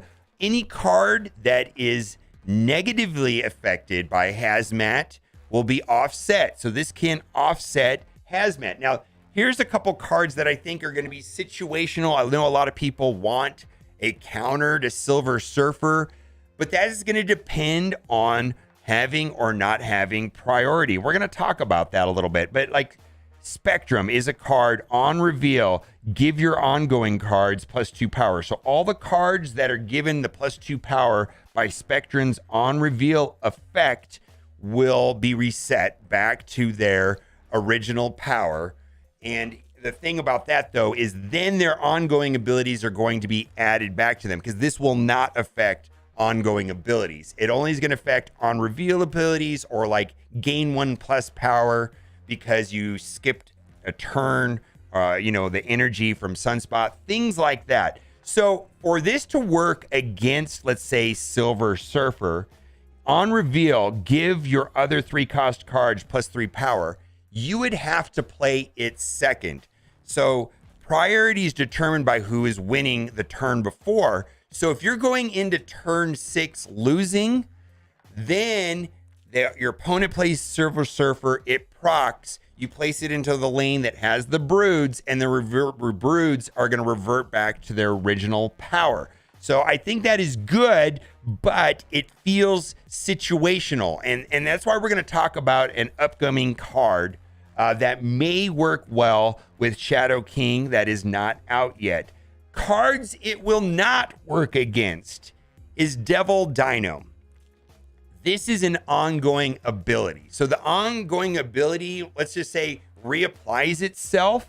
So the base power of Devil Dino is 3. So it resets it to 3, but it already was at 3. And then the ongoing ability is kind of like a static effect, kind of like a location.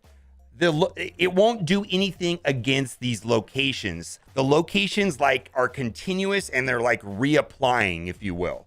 And so this is not going to destroy a big Devil Dino. Now, if for some reason the Devil Dino is given 2 extra power from Ironheart, yes, it'll get rid of that 2 extra power from Ironheart. Same thing. This is kind of why Shuri does not necessarily interact with Devil Dino. If you put a Shuri on turn 4 and you play Devil Dino on turn 3, Devil Dino is boosted from 3 to 6, then it gets its static ongoing ability. So if you played Shadow King into a lane where that situation happened, it would lose the 3 power from Shuri. It would revert back to being a 3 power card, but then it's still going to get its ongoing ability.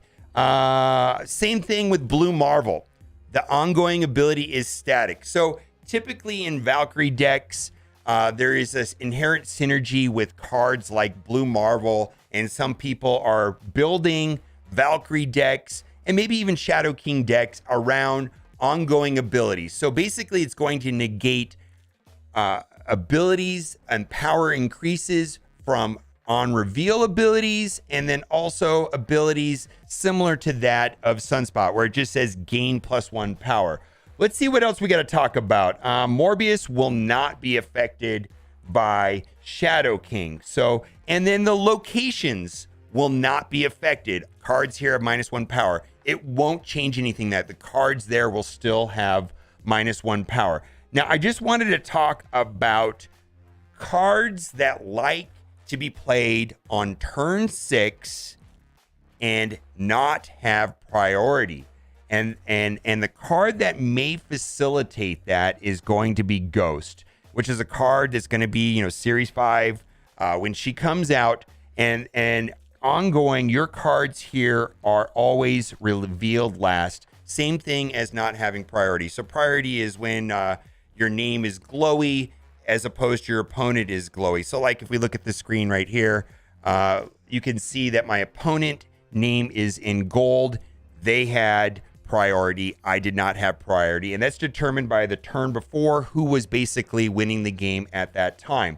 So there's a couple cards that I think really like to go second. And there's decks that like to go second.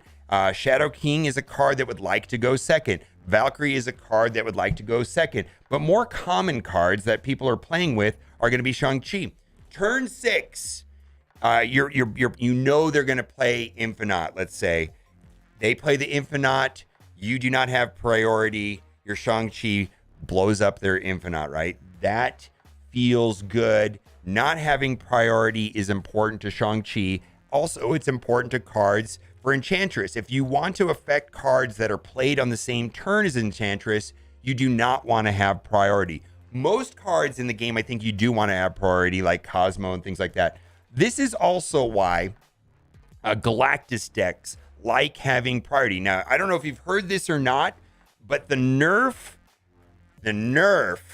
from taking Galactus from 3 power to 2 power actually was a buff. Galactus players want to play last on turn 6. That way you can't blow up their death. That way you can't blow up their null. That way they can blow up your big card by playing Shang-Chi on the last turn or whatever they're going to be doing. So this is going to be a thing, I think, going forward. in certain situations with not going first. So what do I think about Shadow King? Will I be buying him for 6,000 tokens? Before I give my answer, I just want to say that collector tokens are valuable. Once you are pool 3 complete, you get about 5,000 a month through normal gameplay. Let's say if you are a free-to-play player. If you are inside of pool 3, you are getting about 1,000 a month.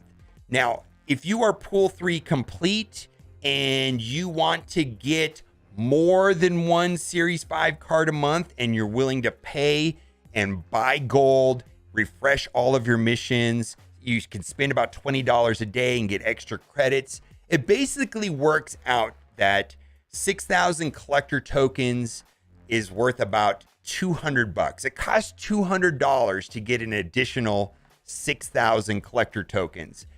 Do I think that Shadow King is situationally good? Absolutely. Will I be willing to spend at $200 or use my only choice for the month? Because, like, let's say I get about 6,000 for free through normal gameplay, right? So that I could choose one card. That is not going to be a Shadow King card. I could be wrong, but unless there is some sort of new meta around Shadow King, that remains to be seen. But to me, he's going to be too situational, and I will not be personally spending 6,000 collector tokens. My mind can be changed, of course, but for right now, I don't see the value in spending 6,000 collector tokens on Shadow King. There's other cards I rather look into. What do you think? Are you excited about Shadow King? Or is this just another card that has been introduced to the game? To me, it feels a lot like Valkyrie.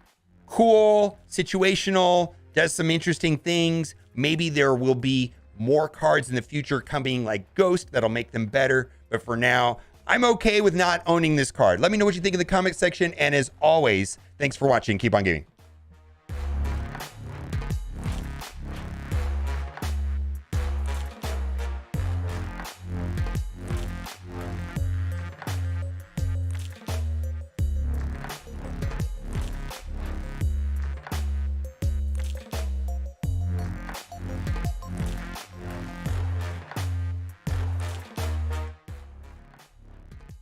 All right, so, I want to turn that off. Let me turn that off.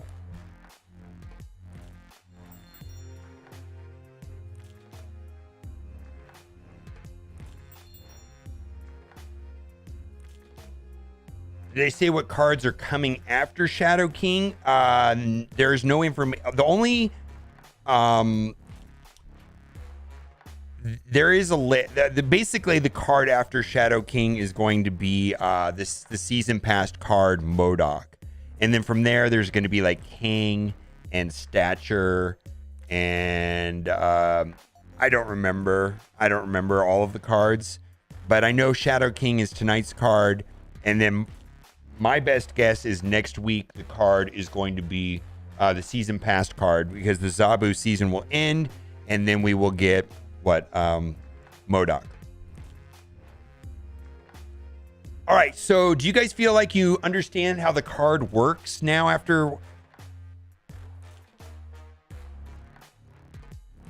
Yeah, how the card works. Like, I hope I explained well how the card works and does not work. I think even if you never get the card, you should kind of understand what it does just in case, right? It's kind of like Valkyrie. You kind of have to know how the card works just in case. Clear as mud. Oh, God. It wasn't explained well? I don't know. I thought I tried to explain it well.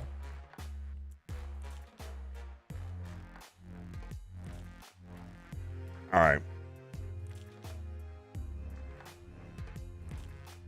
I think the priority concept is probably still pretty confusing, right?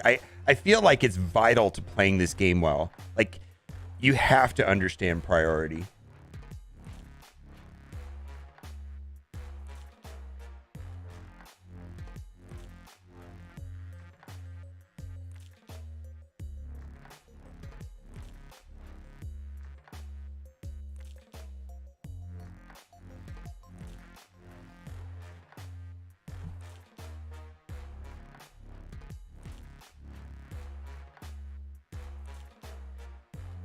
All right, what do we want to do here? Let's upload the video. How are we going to get people to watch this video?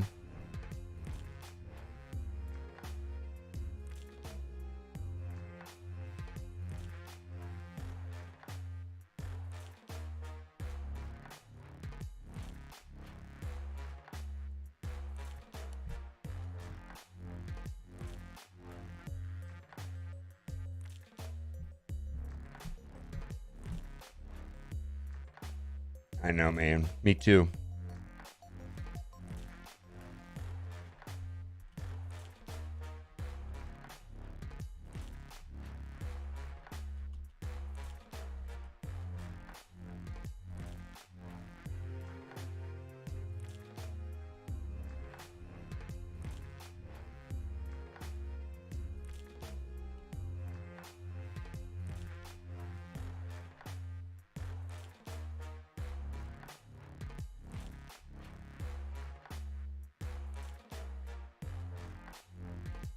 I guess it kind of works like Bast too, right? Bast does this something similar, right?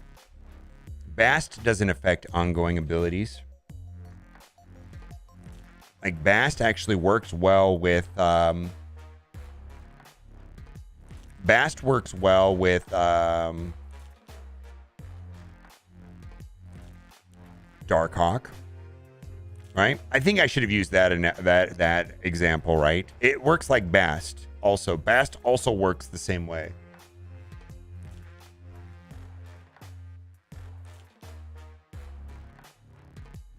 Battle mode confirmed for tomorrow on Twitter, but no patch notes. Okay. Yeah, I think I should have used Bast, the Bast example better. How Bast does not reset Darkhawk to 3.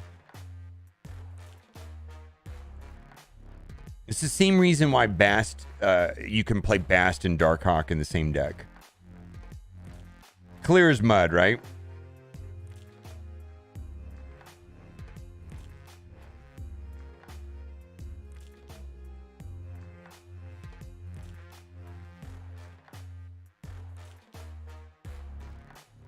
Battle mode confirmed on Twitter. Let's look. All right, let's see. I want to see what they said. It was on their Marvel Snap.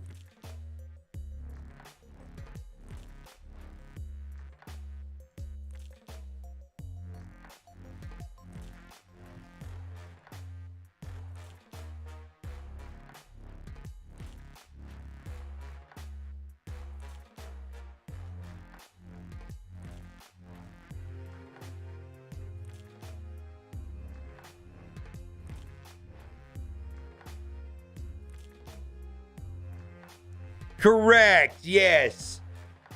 Yeah. So that it works the same. Yeah. The way that Bast works with ongoing abilities is also the same thing. Like Bast doesn't destroy Darkhawk's ongoing ability the same way that Shadow King will not destroy Darkhawk's or any ongoing ability.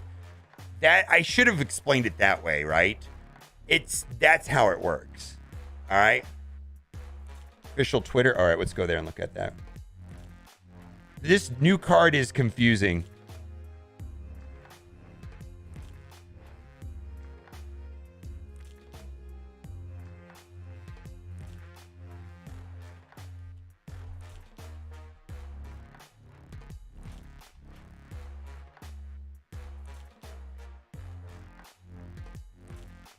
Official Twitter.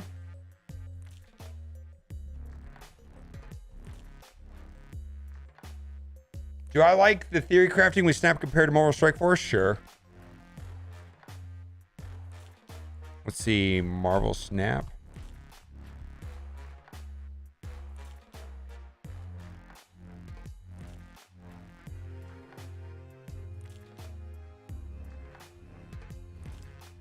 Six minutes ago, get ready for battle mode where you can challenge your friends and see who's really the best.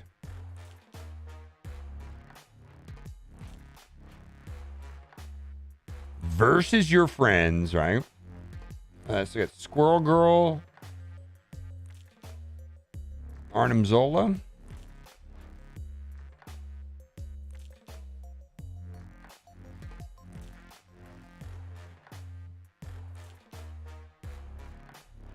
They go live typically tonight. What, in like 8 hours from now? Does that sound right? 8 hours from now? Someone in chat will know exactly. I think it's 8 hours from now.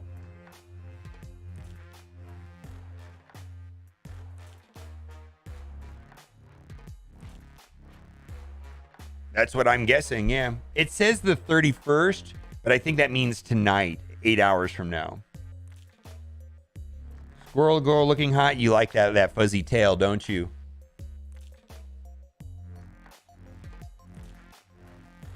Eight hours and 9 men, yeah. Well, it is the 31st for everybody in the planet. Yeah. Yeah, I believe they're going off the 31st for the rest of the world, but it's still the 31st in America. I could be wrong. What do you guys think? I don't know if it's tonight or tomorrow, but I think it's tonight. I think it's in 8 hours. Yeah. No, I think it's based off of the global. Yeah, I'm fairly certain it's tonight in 8 hours.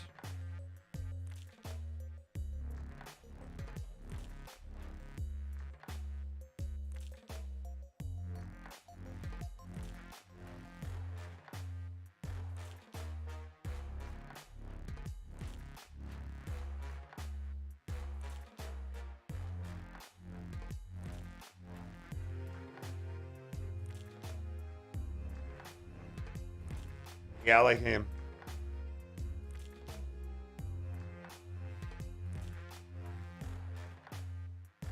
Yes. Yeah, the rest of the world, it's... In 8 hours from now, the whole world, other than like California, will be...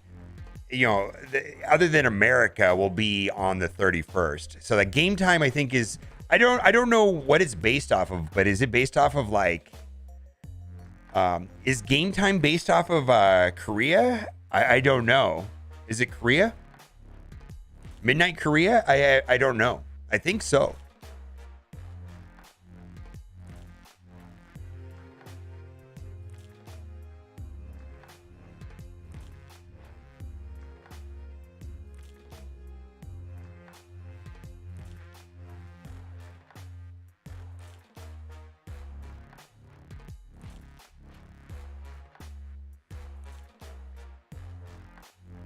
Yeah, I think it's Korea.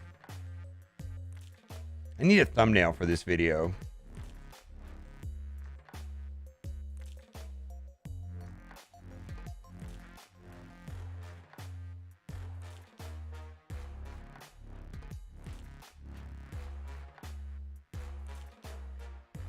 Yeah.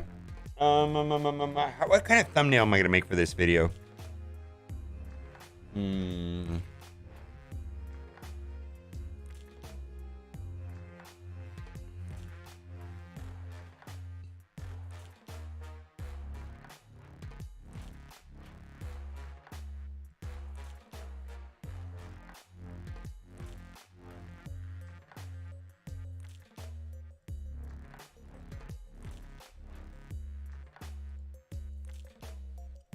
Marvel. Marvel. What do we want? What do we want? What do we want? What do we want? What do we want? We want. Which site do I want to watch? Look at this ad. Snapfan has got the weird watermark. Marvel Snap Zone Shadow King.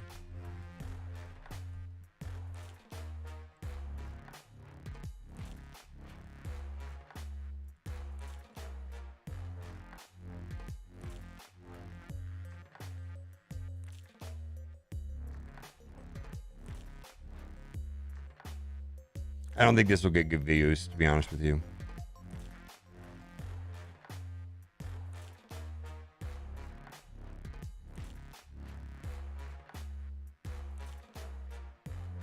And then what do I want? I want something else. I want...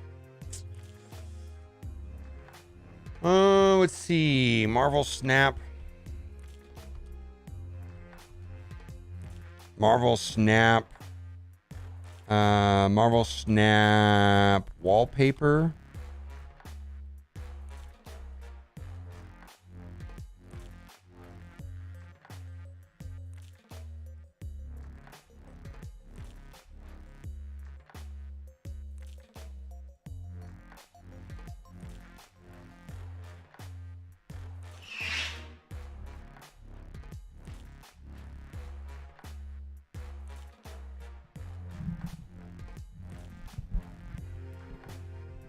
How much money do you need to spend on the game to get these pull 4 and 5 cards? I will answer that question for you in one moment.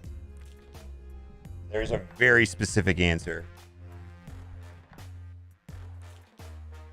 Actually, Heresy answered the question. Got to finish pull 3, and then it's about $200. That is the correct answer.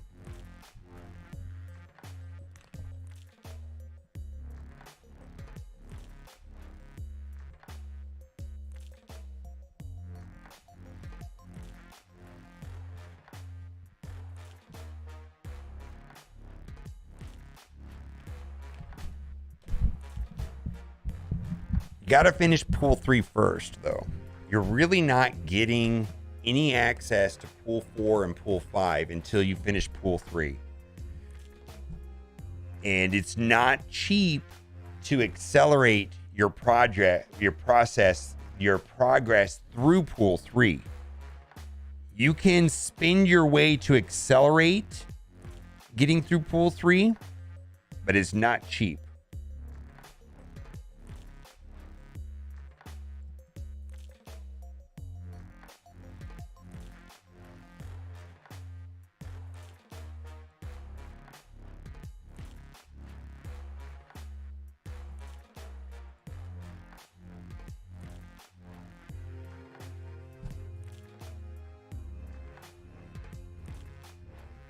Do you want the math on how much it costs to accelerate your progress through pool 3 also?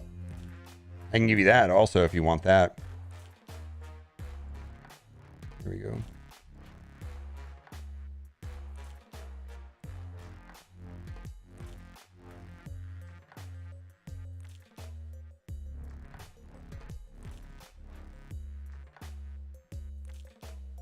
Yeah, that's if you don't want to wait to have all the our cards. Otherwise, your pool 3 complete. You need to wait to get tokens. Yeah, you're not getting tokens while you're in pool 3.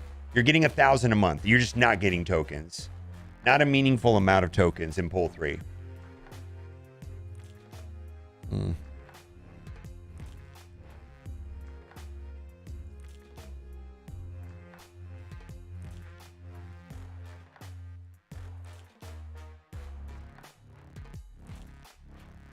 Oh, I thank you. I play meme decks right now. I mean, I don't know what to tell you. Like, I know this is really terrible. I need to get better at this game. Like, I feel like this game is hard to play perfectly, right? And all right, I'm gonna also put don't buy.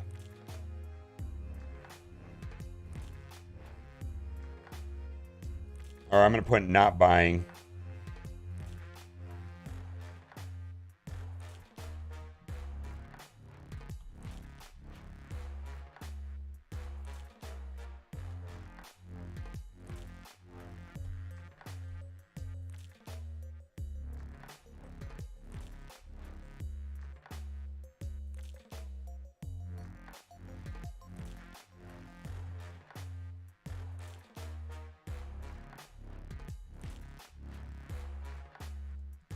That's good enough. I don't care.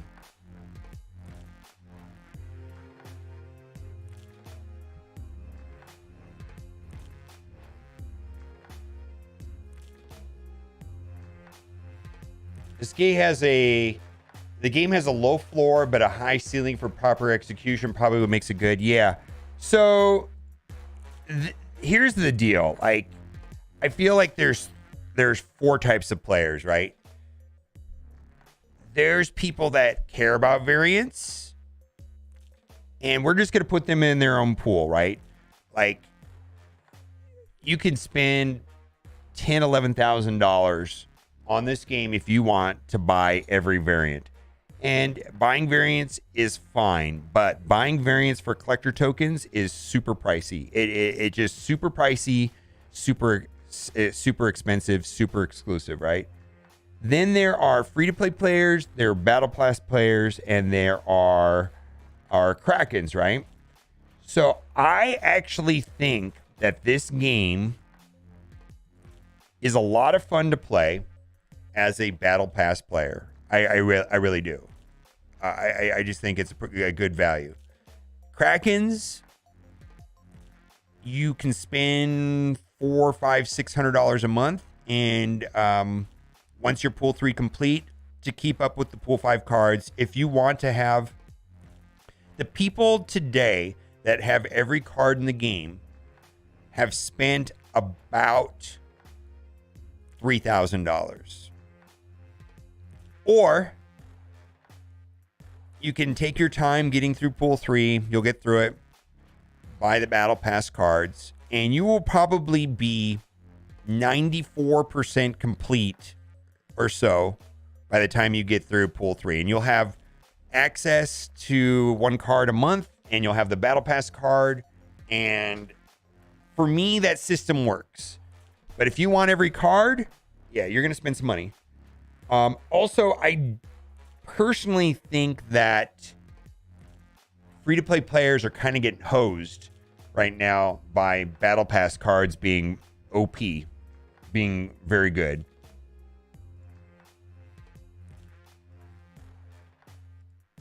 Because they are.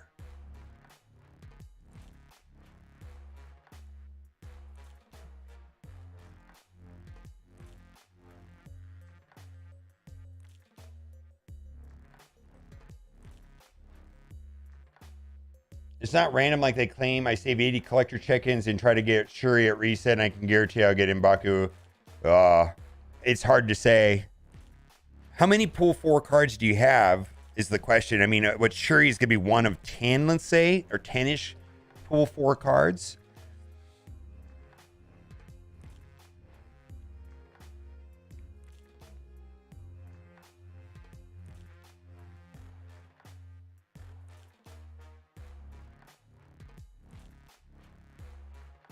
All of them but M'Baku, Coulson, and Shuri. Well, then you have a 1 in... If you have 80 collector tokens, then I think you have a good chance. Well, a 2 out of 3 chance. If you have 80 collector reserve box, then you have a 2 out of 3 chance of getting Shuri. Shuri's so good. Shuri is so good. Shuri is so good. She's really good.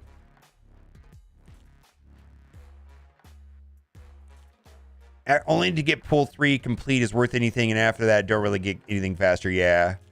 It's a hard balance with free-to-play players. You want them to have a good time, but they aren't keeping the lights on second dinner either. I know. Hey, I don't think it's helpful to like talk shit about people that don't want to spend the game. They need to have a good experience too, but I think they're playing uphill. They got to be really good. Like Ocean Mud or whatever. They have to be good right now.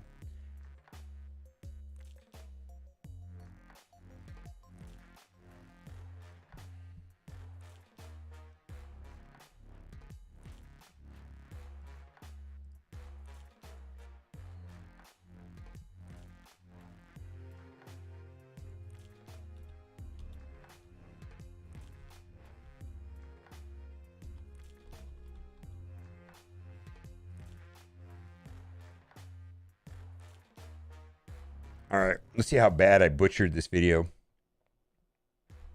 All right, we're going to talk about the new card that is coming to the game today, and that is Shadow King. On reveal, set all cards here to their original base power. So I think this is an important video because this is a somewhat confusing mechanic on what this interacts with and what it does not interact with. And largely, this plays out very similar to that of Valkyrie, but we need to talk about it because I think people might be surprised on what cards this is going to be countered. Now, even if you're not going to be buying this card for 6,000 collector tokens, I think it's important to understand how it works, and we're going to go over various cards that this does work against and cards that it does not.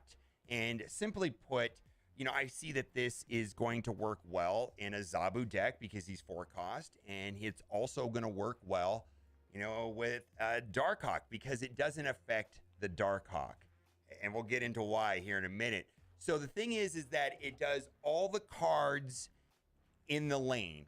So your cards and their cards, and so probably this particular card is going to work the best with cards with ongoing abilities. We'll talk about it. It's very similar to that of Valkyrie. Valkyrie decks also On reveal, set all cards at this location to 3 power. So I see that there's 2 things that are make it similar. The effect is similar to that in Valkyrie. Valkyrie usually takes advantage of playing in a deck with ongoing abilities. The other thing that I want to say is I think that both of these cards have advantages to be playing second, the same way that you want to play like Shang-Chi last or Enchantress last on turn 6.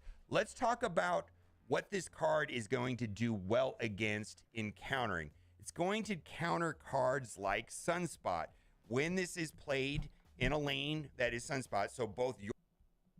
Yeah.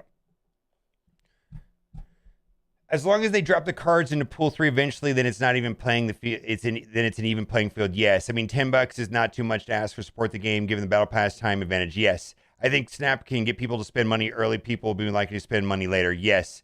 $10 for not waiting 2 months or 4 months. It's probably 4 months. I first of all, I am 1000% sold on the battle pass. Like, I think,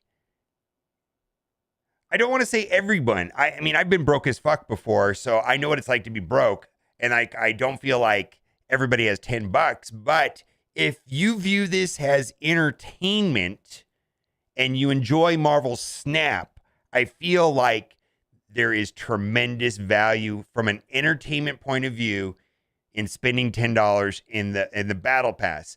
And I've said this, I don't know how many times I've said this. If you compare it going to a movie, how much entertainment do you get in going to a movie? You go to a movie and you get 2 or 3 hours of entertainment, which is fine.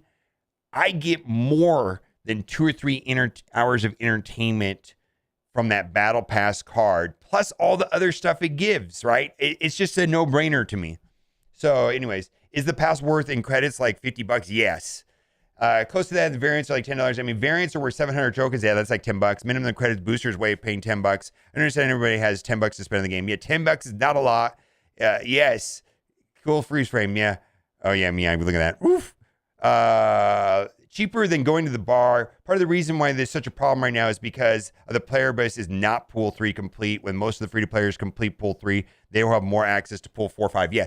The problem with the current system and whether or not people like it or hate it is largely unknowable until a large percentage of the players are pool 3 complete. When everybody's pool 3 complete, then we can probably rip the collector token system a new one if it's good or bad. I think it's okay-ish. I got some issues with it, but it's not garbage. It's just kind of weird. The carousel with the cards rotating every hour is kind of annoying. Getting a second Series 5 card is expensive. If you know, there's some issues for sure, but it's cheaper than Galaxy of Heroes or Marvel Strike Force. I don't know what to tell you. It's just a lot cheaper. This game is so much cheaper. And so I'm not really want to shit on it because I know that it is better. And the value on a battle pass, I think this is a great game if you're a battle pass player. I really do. And I think you can play this game competitively as a battle pass player. That's the way I see it. Yeah. I've been playing since launch. You should be pool 3 complete if you're just doing your daily missions. Correct. If they put the time in, they shouldn't expect everybody.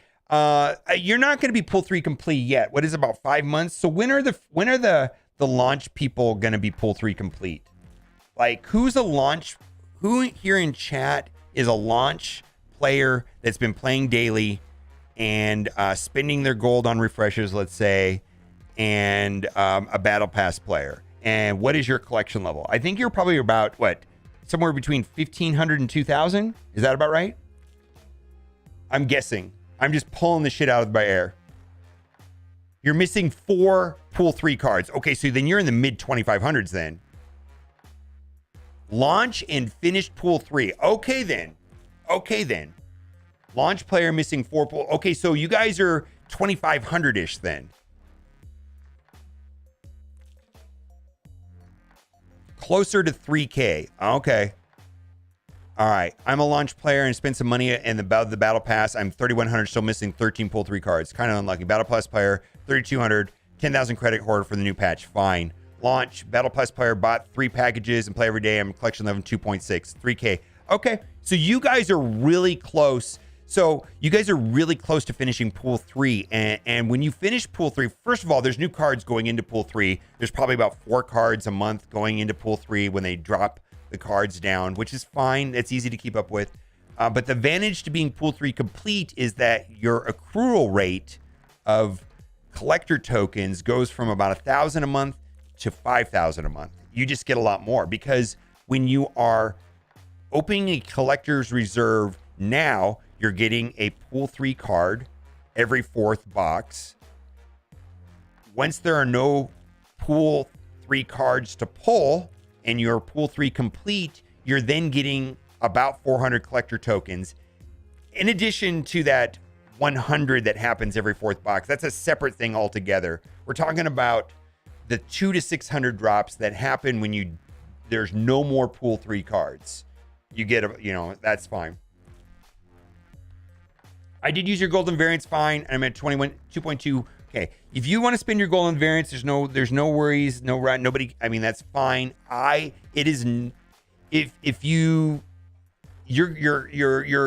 Your collection is going to advance faster if you do not buy variants. Variants are cosmetics, and that's fine.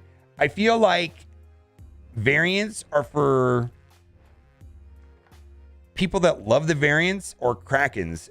Really, it's expensive. I mean, what a variant costs like $10, or what? How much is the 1,200 one? That's like $20, and that's fine. But it's up to you, man. That's just a it's like Fortnite owning the skins. Do whatever you got. Do whatever you got to do for cosmetics, man. It's just a non-event when talking about advancing your roster and getting all the cards and whether the game is fair or not for free-to-play players or Krakens or whatever, or the economy. After pool 3, if you should want to buy variants, I think you should, because buying mission refresh or credits isn't worth it at that point. Yeah, you're kind of right. Yeah, you're right. I do not. Well, no, hold on. The 5,000 credit variants, the 5,000 collector token variants. Hey man, if that's your thing, but please understand that's about $200. If that's your thing, cool, but that's about $200. You know what I mean?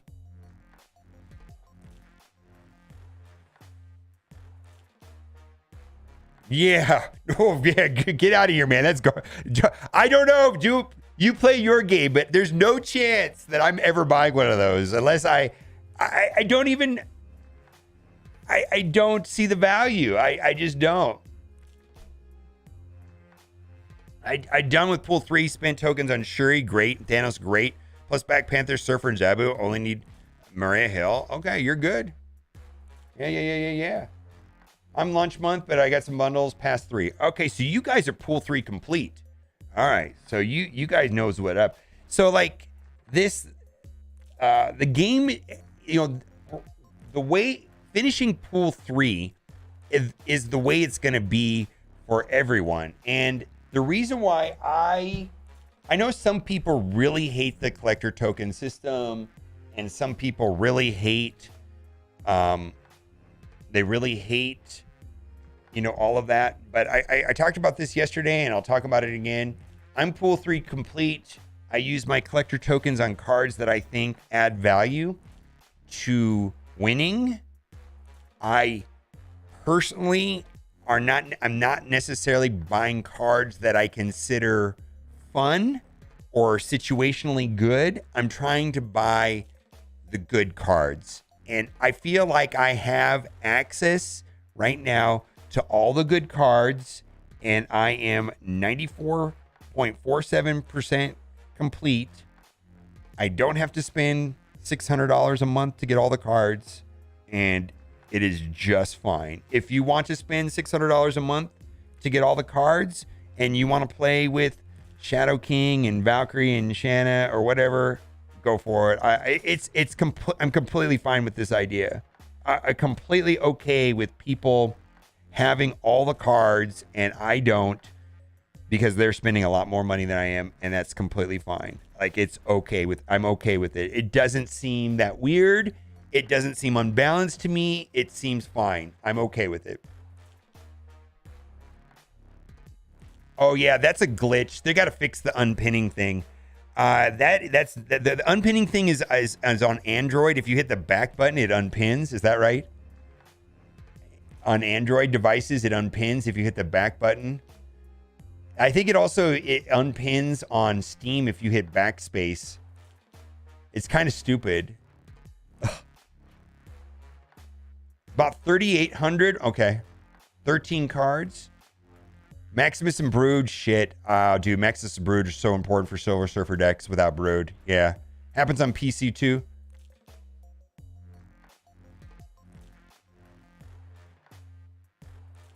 Yeah.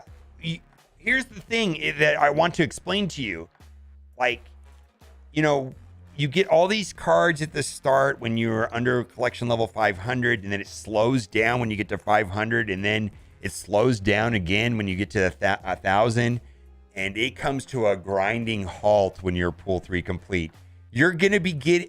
I expect to get a Battle Pass card and one Series 5 a month. 2 new cards a month going forward is my expectation for this game.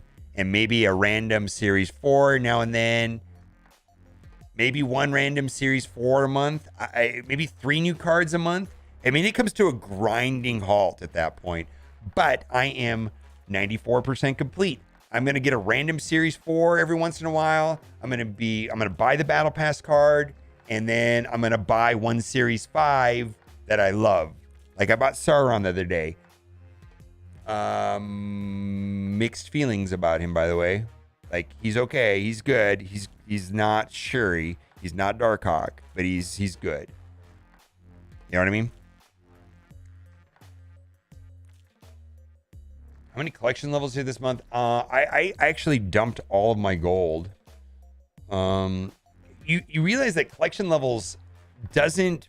Once you're pool 3 complete, it doesn't really matter that much. Like, the difference between me at 5,800 and somebody at 22,000 is 5 plus 4 cards, 9 cards. They have 9 cards more than me. I have 188 cards and they have 199 cards. So it's kind of skewed weird at the end. It becomes more about cosmetics and stuff at some point. Yeah. I don't know. I dumped all my gold this month. I started saving. I don't know the math on that. Actually, I'm curious to know the answer to that question. It's a great question, by the way. Great question. All I know is that I dumped all my gold. Buying, which I know is maybe not smart, but I dumped all of my gold buying missions. I dumped all of it. I just refreshed my missions, dumped all of it. And so it's hard for me to assess because I probably went through $50 to $70 worth of gold that I had saved. Yeah, I don't know the answer. I actually really want to know how many, okay, wait. I do know. So if you're getting 5,000 tokens, you're getting about 100. You're probably opening about 50 a month. I think you're going to open about 50 a month normally. Yes, that's the answer. That is the answer. About 50 a month. Free to play or Battle Pass player. And so you're probably going to get one Series 4 for free a month just by opening reserves. I think this is reasonable. This is logical.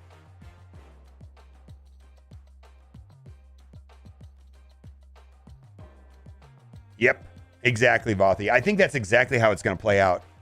One Series 4.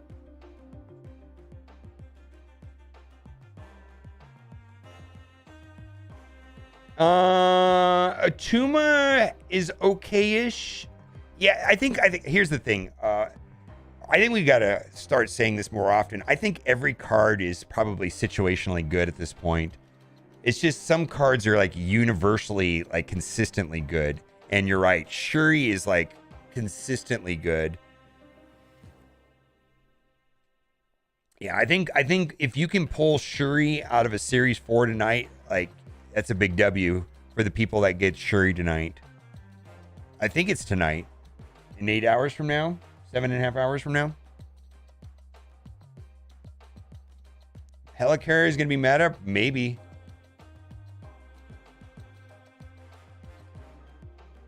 Okay. Excellent question, Monster Cardo.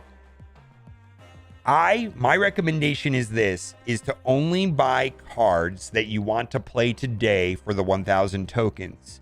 If you're spending 1,000 tokens just to become pool 3 complete faster, you're basically just throwing 600 tokens away every time you do that. If you're buying garbage cards that you're not going to play for 1,000 tokens, you're effectively throwing 600 tokens away, because every 4th box you're getting one of those cards for free. Yeah, it's just the way the math works. It's not only buy cards that you want to play today. It doesn't really save you. It's not faster doing it that way. Tonight is when the new cards drop in the pool. Yes. Wait until other people are doing it and you see screenshots, though, because I'm not really sure. But yeah, these are the cards. I got to close this out. I got way too much open. Strong Guy is not going to work with Apocalypse, though. I think there's going to be 2 builds. I think there's going to be a Hela version and a non-Hela version, and I don't know. Like, I don't see Strong Guy interacting the way that we want him to with Dracula and Apocalypse. And I think Dracula and Apocalypse are very powerful. It's gonna be hard to ignore them. I rather play around Dracula and Apocalypse than Strong Guy. No, the season ends a week from now. Yeah, tonight's card is Shadow King. Next week, a week from now, is going to be MODOK.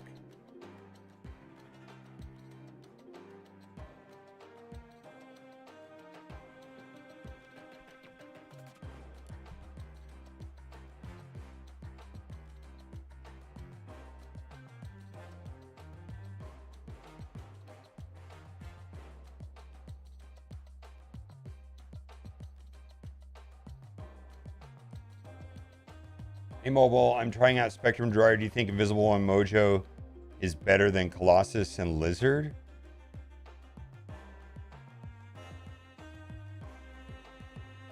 The only version of Spectrum Drawer I've played is with Colossus and Lizard. I've not tried that build with Invisible and Mojo. I have no idea. The build that I've played is Colossus and Lizard. I have had generally negative experiences with Invisible Woman in the decks that I've played. Generally.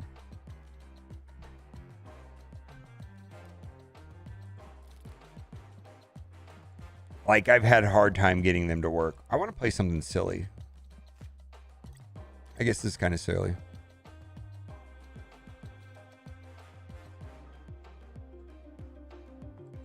Yeah, there's all kinds of situations in theory why Invisible Woman is amazing. I when I was playing Invisible Woman, it always felt clunky. I always felt clunky with Invisible Woman for one reason or another. The first card you play here is destroyed. Okay.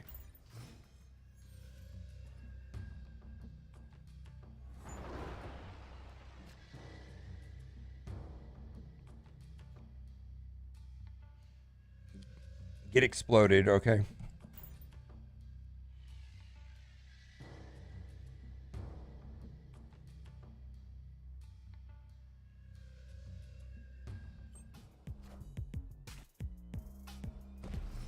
I don't know. I believe that the patch is coming out in 7 hours and 30 minutes.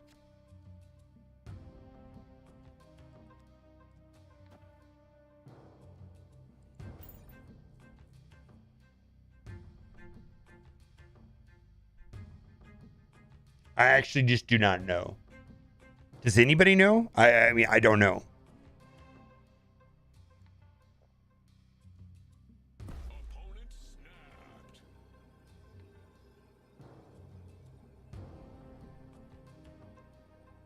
My issue with Invisible Woman. Let's see if I can show you.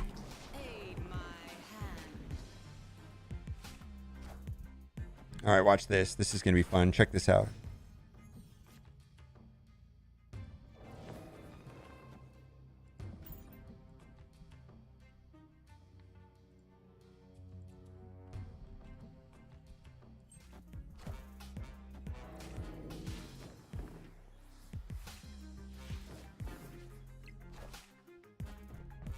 I think Invisible Woman works best in a Cerebro deck.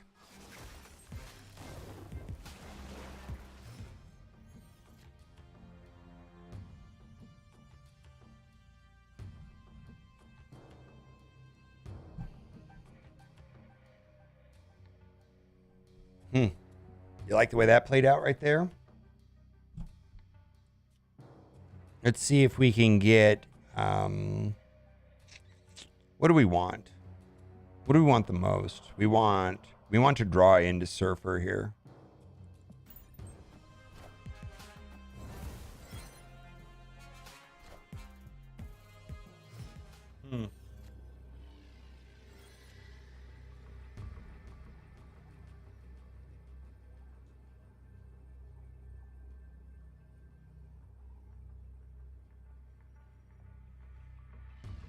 Does that just win right there? Heimdall and then bring over Vulture, and Vulture becomes what? 18? Or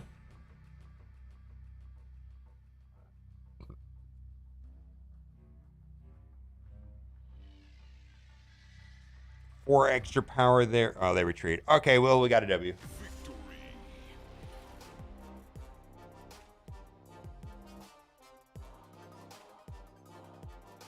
Yeah, I definitely would try. Is that Casino? I would definitely try it. It sounds interesting. Invisible Woman sounds interesting. The problem I've had with Invisible Woman is people playing Cosmo into it. Unless it's just ongoing cards underneath them. Which typically is under a Spectrum deck, right? Yeah. If you're hiding like just like the ongoing cards to protect them from Destroyer, I think that's actually pretty cool. Yeah, actually that sounds pretty good.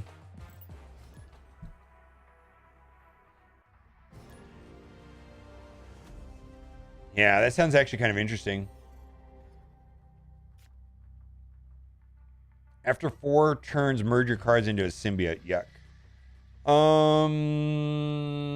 I wish Iron Fist directly interacted better with Iron Fist. He really doesn't.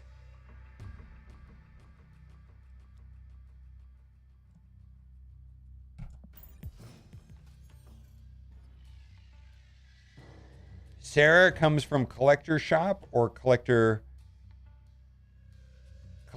Reserves or Caches. Yes, small chance.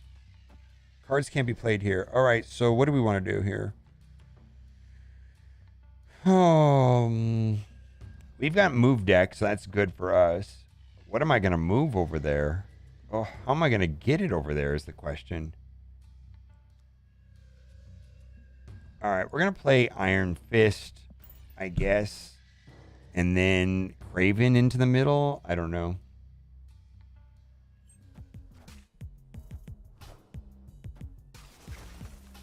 No, that's actually fine.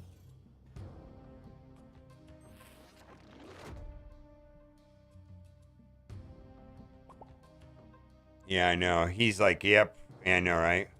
Oh.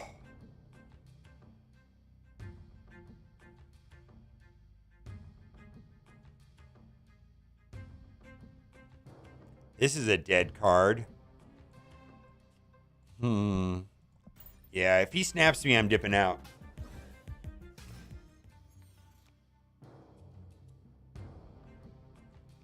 This seems so bad right now.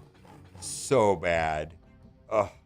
Do I not play it, or do I 50-50 it and then dip out if it doesn't work, right?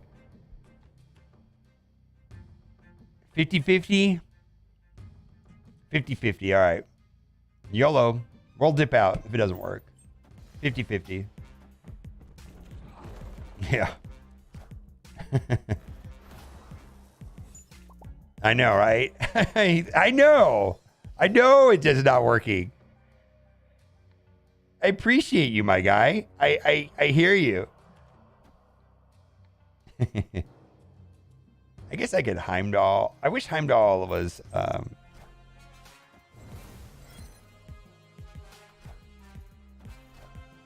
Killmonger. Oof, the symbiotes are gone. Oof.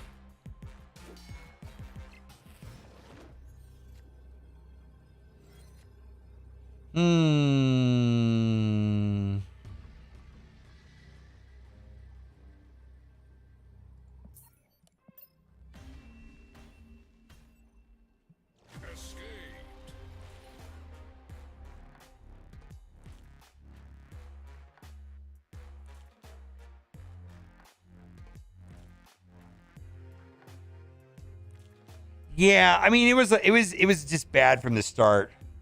As soon as we saw micro whatever that the micro lab or whatever.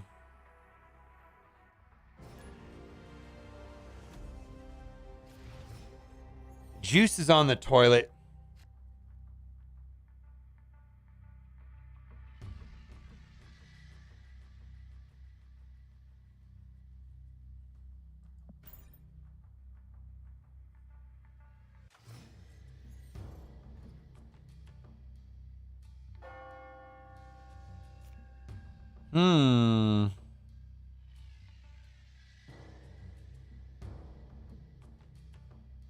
We want to get priority somehow.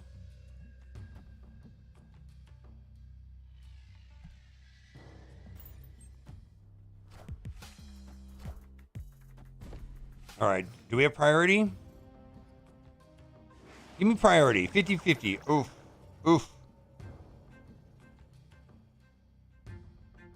All right. We don't have priority, but that's okay. I wish I had priority right now. I wish Sunspot was somewhere else. And I could pull Sunspot wherever I wanted. Huh. I mean, this is good for Silver Surfer, so I just need to play as many 3-drops as possible, I guess. Yeah. All right. Jubilee. All right, that's actually good for him, right? Oh, man. Oh, wait, they're all going to get bounced out? All right. Or just Jubilee gets bounced out. I guess that's fine.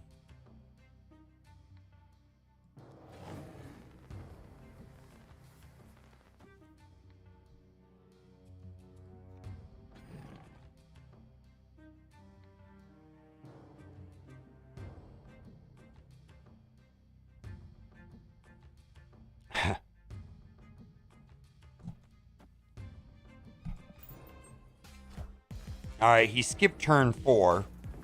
Interesting.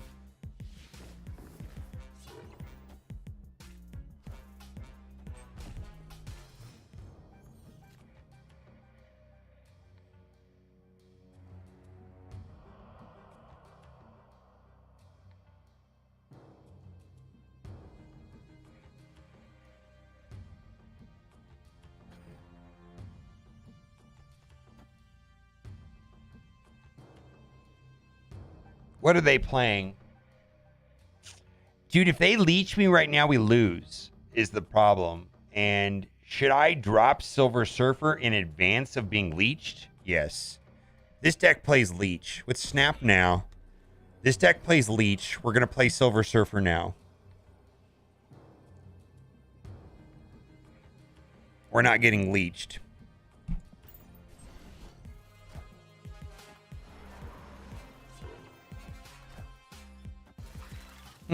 Somewhat bad.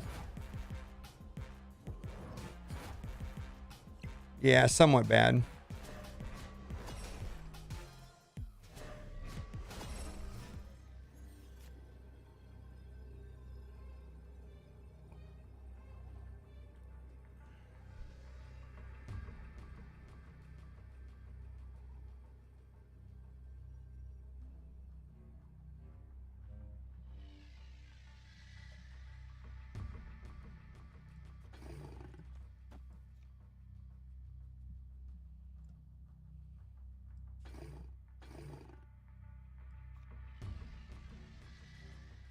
It's going to pull over the wasp.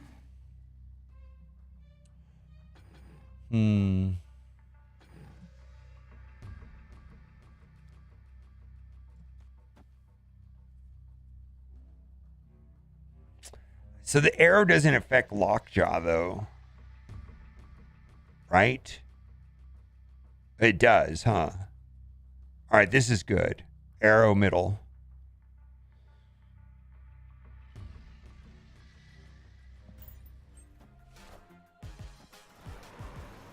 Yeah.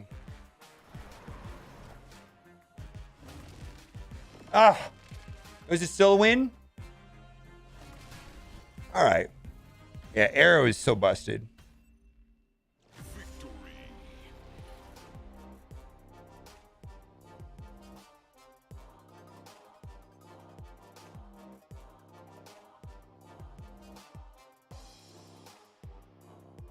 Yeah, I pull it over before they flip. Yeah.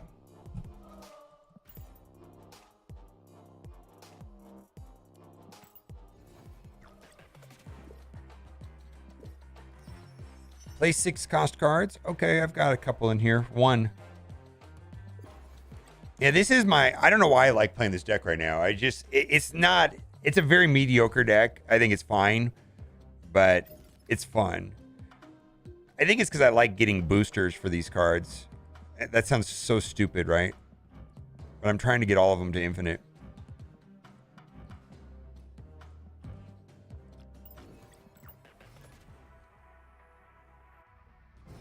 Yeah, they were gonna that deck plays leech too. Yeah, that deck 100% plays leech. Like I mean I had to dodge that leech bullet, right? And it wasn't optimal, but it worked out. But I think it was the right play to avoid leech, because leech is auto lose, right? If you're a surfer player, you just lose, right? Ego. This is great. All right. Dude, are they gonna snap? I know that's a meme, but do you guys snap when you see ego? I don't. It plays the rock, of course.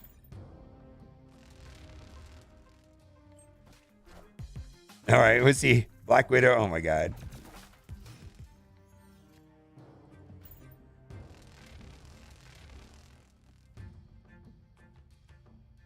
Yeah, Heimdall does not get used in this deck at all. I found that Heimdall is just sitting there. Who would what do you think? What, like Cloak? Cloak would be a good addition, right? Maybe Cloak instead of Heimdall. I'm finding I never play a Heimdall with this deck. All right. Oh yeah, play Juggernaut turn 6 to bounce them out. Yeah, play Heimdall turn 6, my guy. Play Juggernaut turn 6 to bounce him into the Sanctum. Play a rock. Oh my god. Oh my god. Play the rock. Why does it do this? Why does it do this?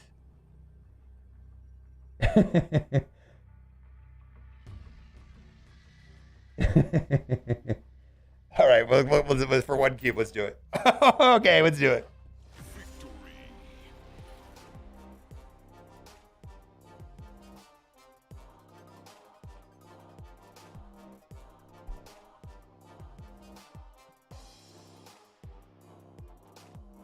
It's like a 1 in 200 chance. There's 4 rarities to the locations, And I think it's Worldship and Ego are the super rare ones, if you will. Yeah, they're very rare. Nobody knows the exact odds, but they're the super rare. And there's 2 of them.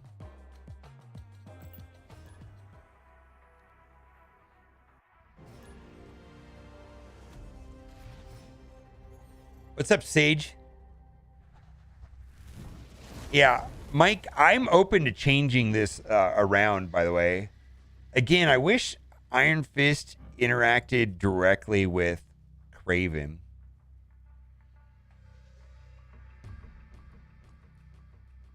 All right, let's just save it, I guess.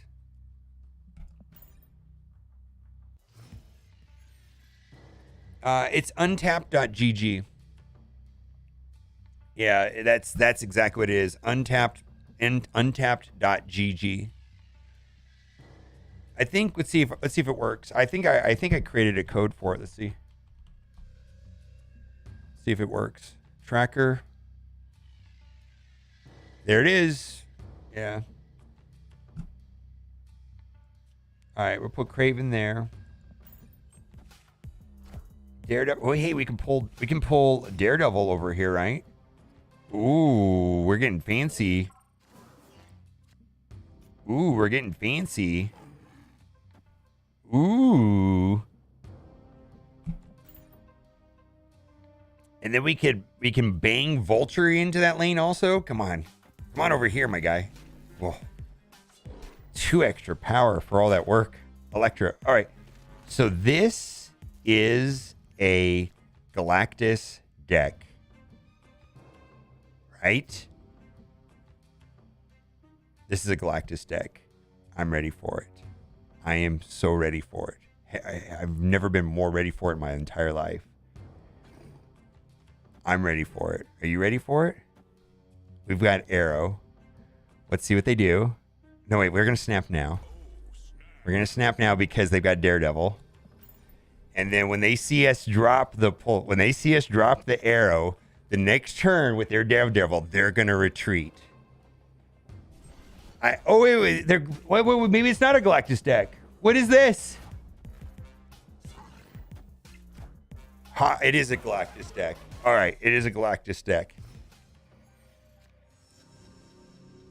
Yeah, watch him retreat right now. Which way do I want to pull? Let's pull over here.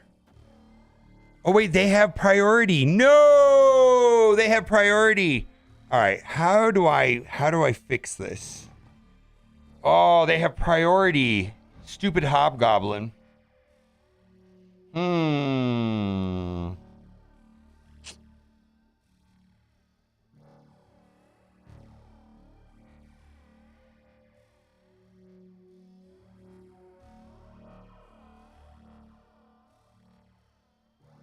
We lost. Yeah, we lost priority. It's a loss. Yeah, it's a loss.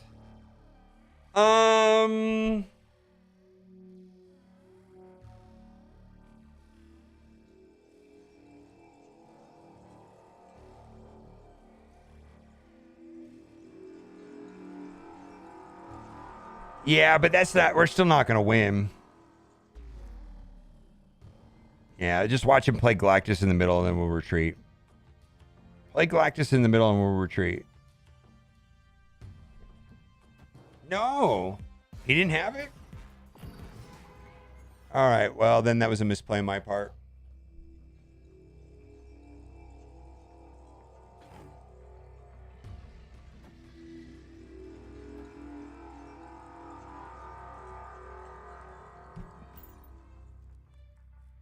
Or is he going to play it now? Oh, wait a minute.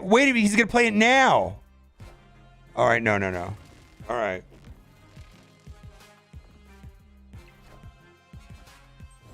All right.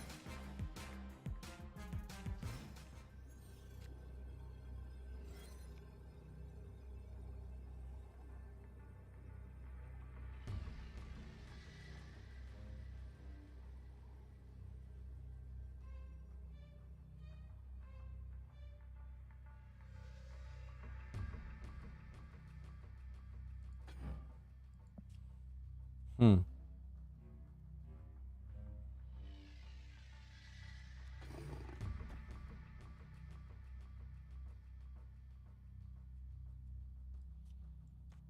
Can this win?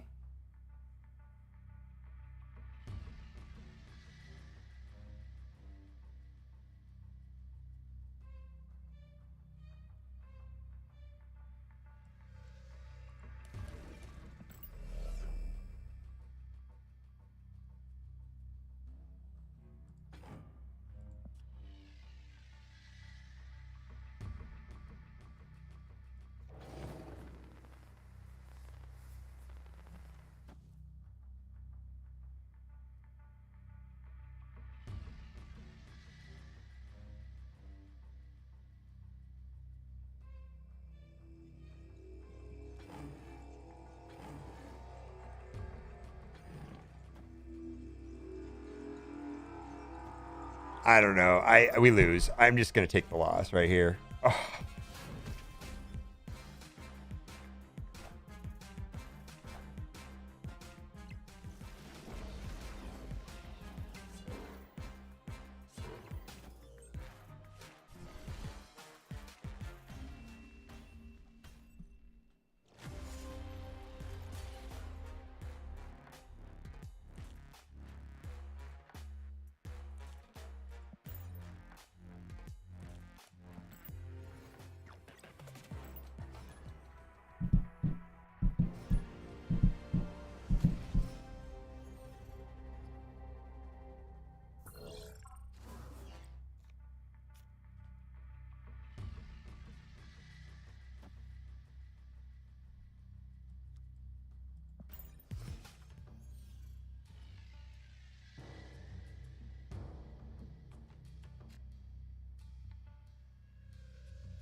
All right.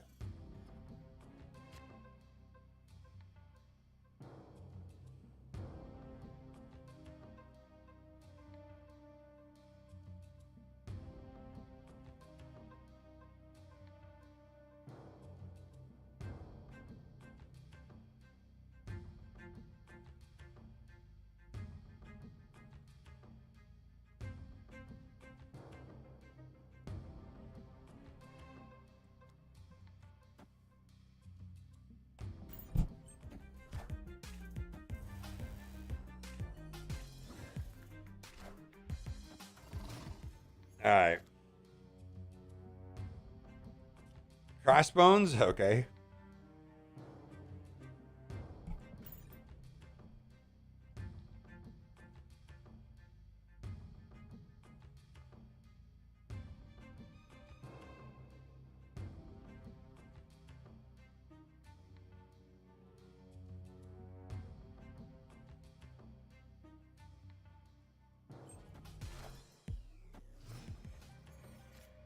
All right. What do we want to do here? I mean, I guess we hide Brood here. That'd be kind of fun. Do you think they put Cosmo over here? No. I mean...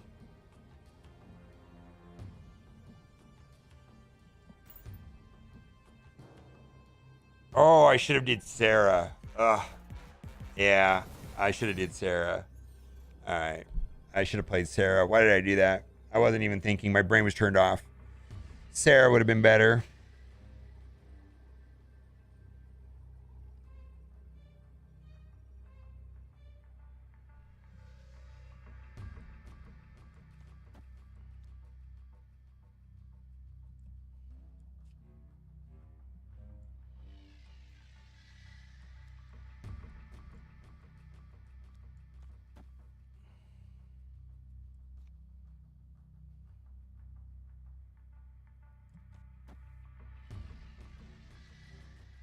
Now I got to put Surfer over here because they won't reveal.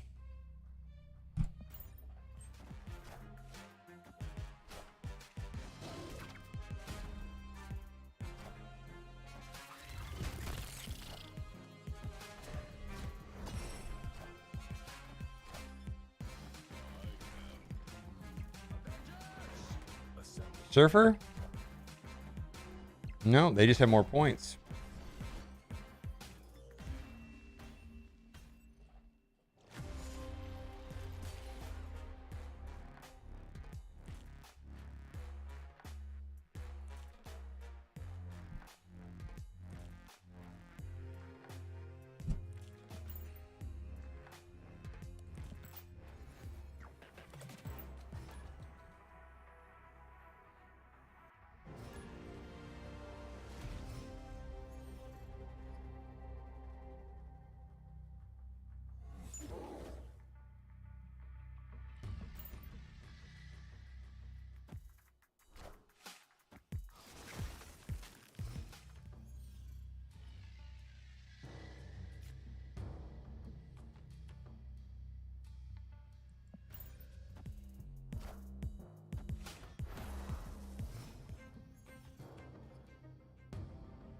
All right. All right. All right. All right. All right. We got Vulture. Okay, that's good, right? I can play Vulture now and then pull. I can't even pull the Vulture over because of Monster. Hmm.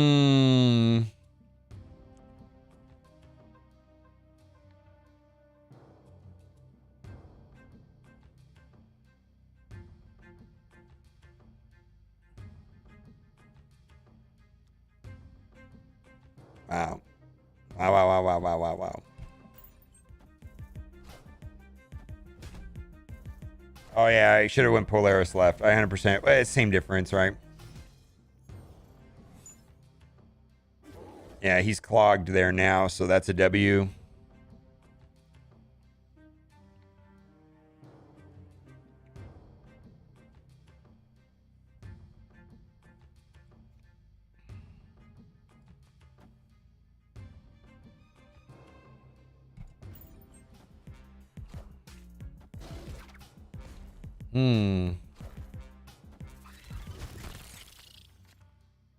Actually worked out good for him.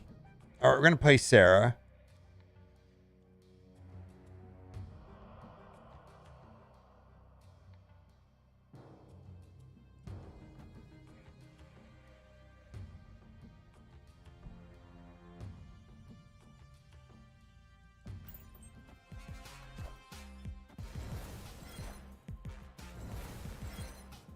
All right.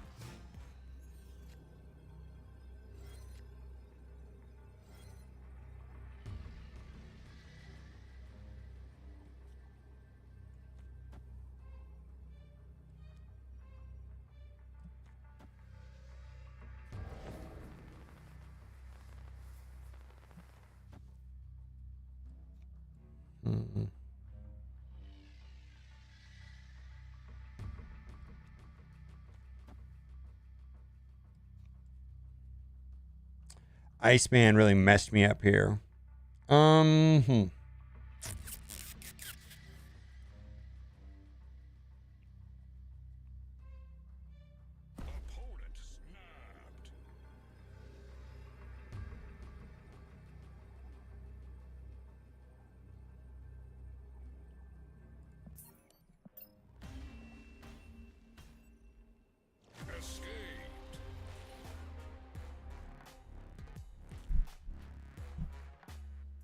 Yeah, I mean, the guy doesn't even know, but Iceman and Scorpion won that for them.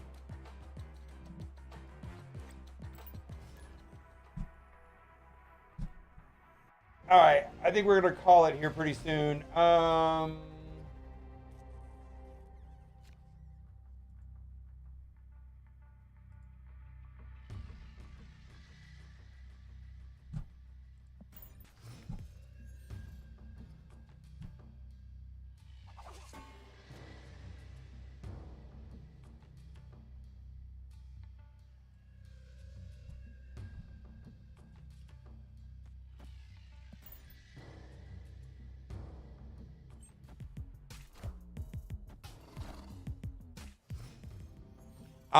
Yeah, I'm gonna do something when the patch drops. I don't know what I'm gonna do. I didn't. I forgot to talk to Kat about it. I forgot. I forgot to talk to Kat about it. Maybe it'll bounce it over to the left, and then I'll get some extra points there. I don't know. No. Oh my god. This scorpion's going to be the death of me. Brood? No abilities into Washington, D.C. Let's go.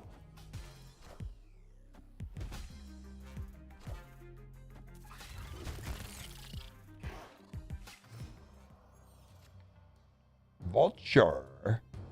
Hey, we got some we'll get some extra. Oh no, we can't do that. We got to do Sarah.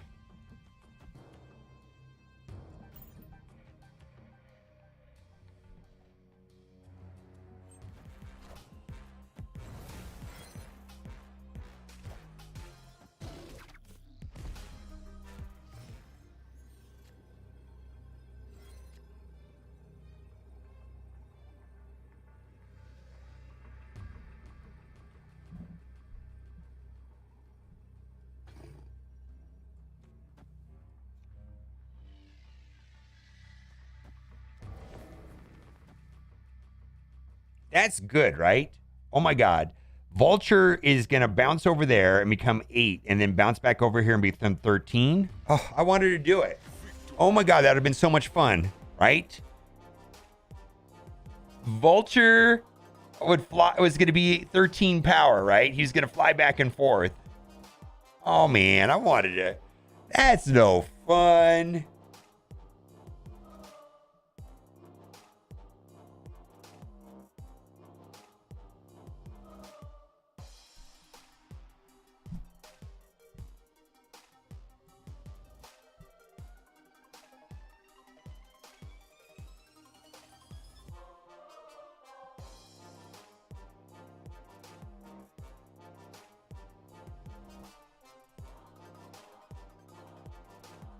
Yeah, so I'm gonna stream Marvel Strike Force on Twitch. Do you think I should come back to YouTube and stream Snap? Or just stream it on Twitch? How many of you guys follow me on Twitch as well? I'm gonna stream Marvel Strike Force on Twitch.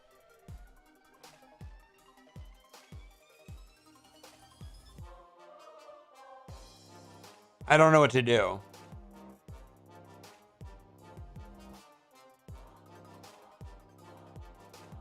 Yeah, I'm probably gonna just stream it on Twitch right after my Marvel Strike Force.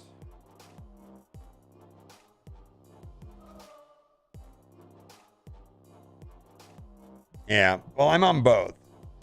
Yeah, I'm gonna go eat lunch and chill out for a little bit, and then I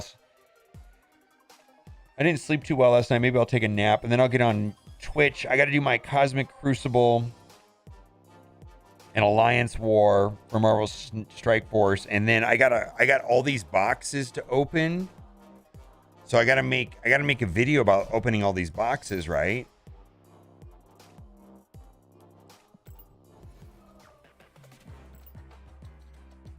I got like 40 of them.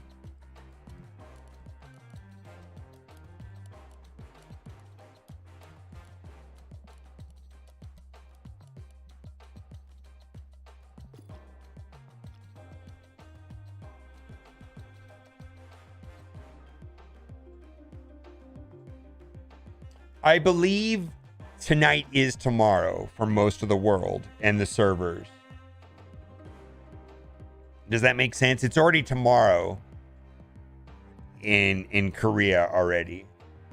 I don't think they use US servers for their times. I think they're based off of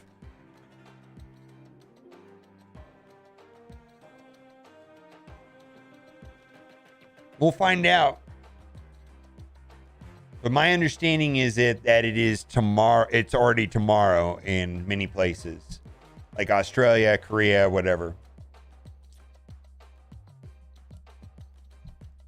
And I think they use those times. What is the Marvel Snap time zone?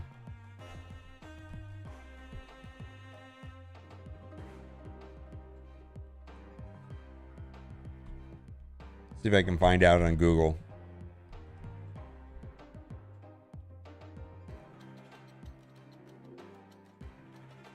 Yeah.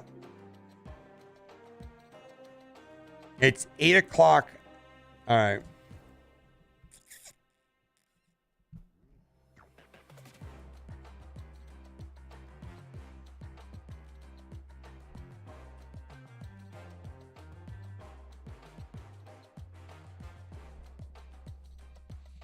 What time zones are Snapped releases based in? Snap doesn't start the weekly challenges for me until 10 p.m. So they're in East Coast Monday night.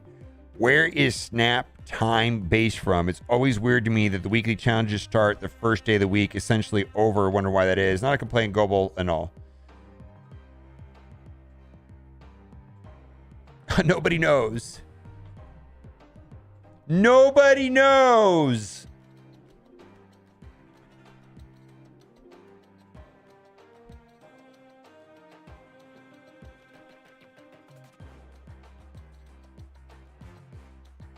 All right, here.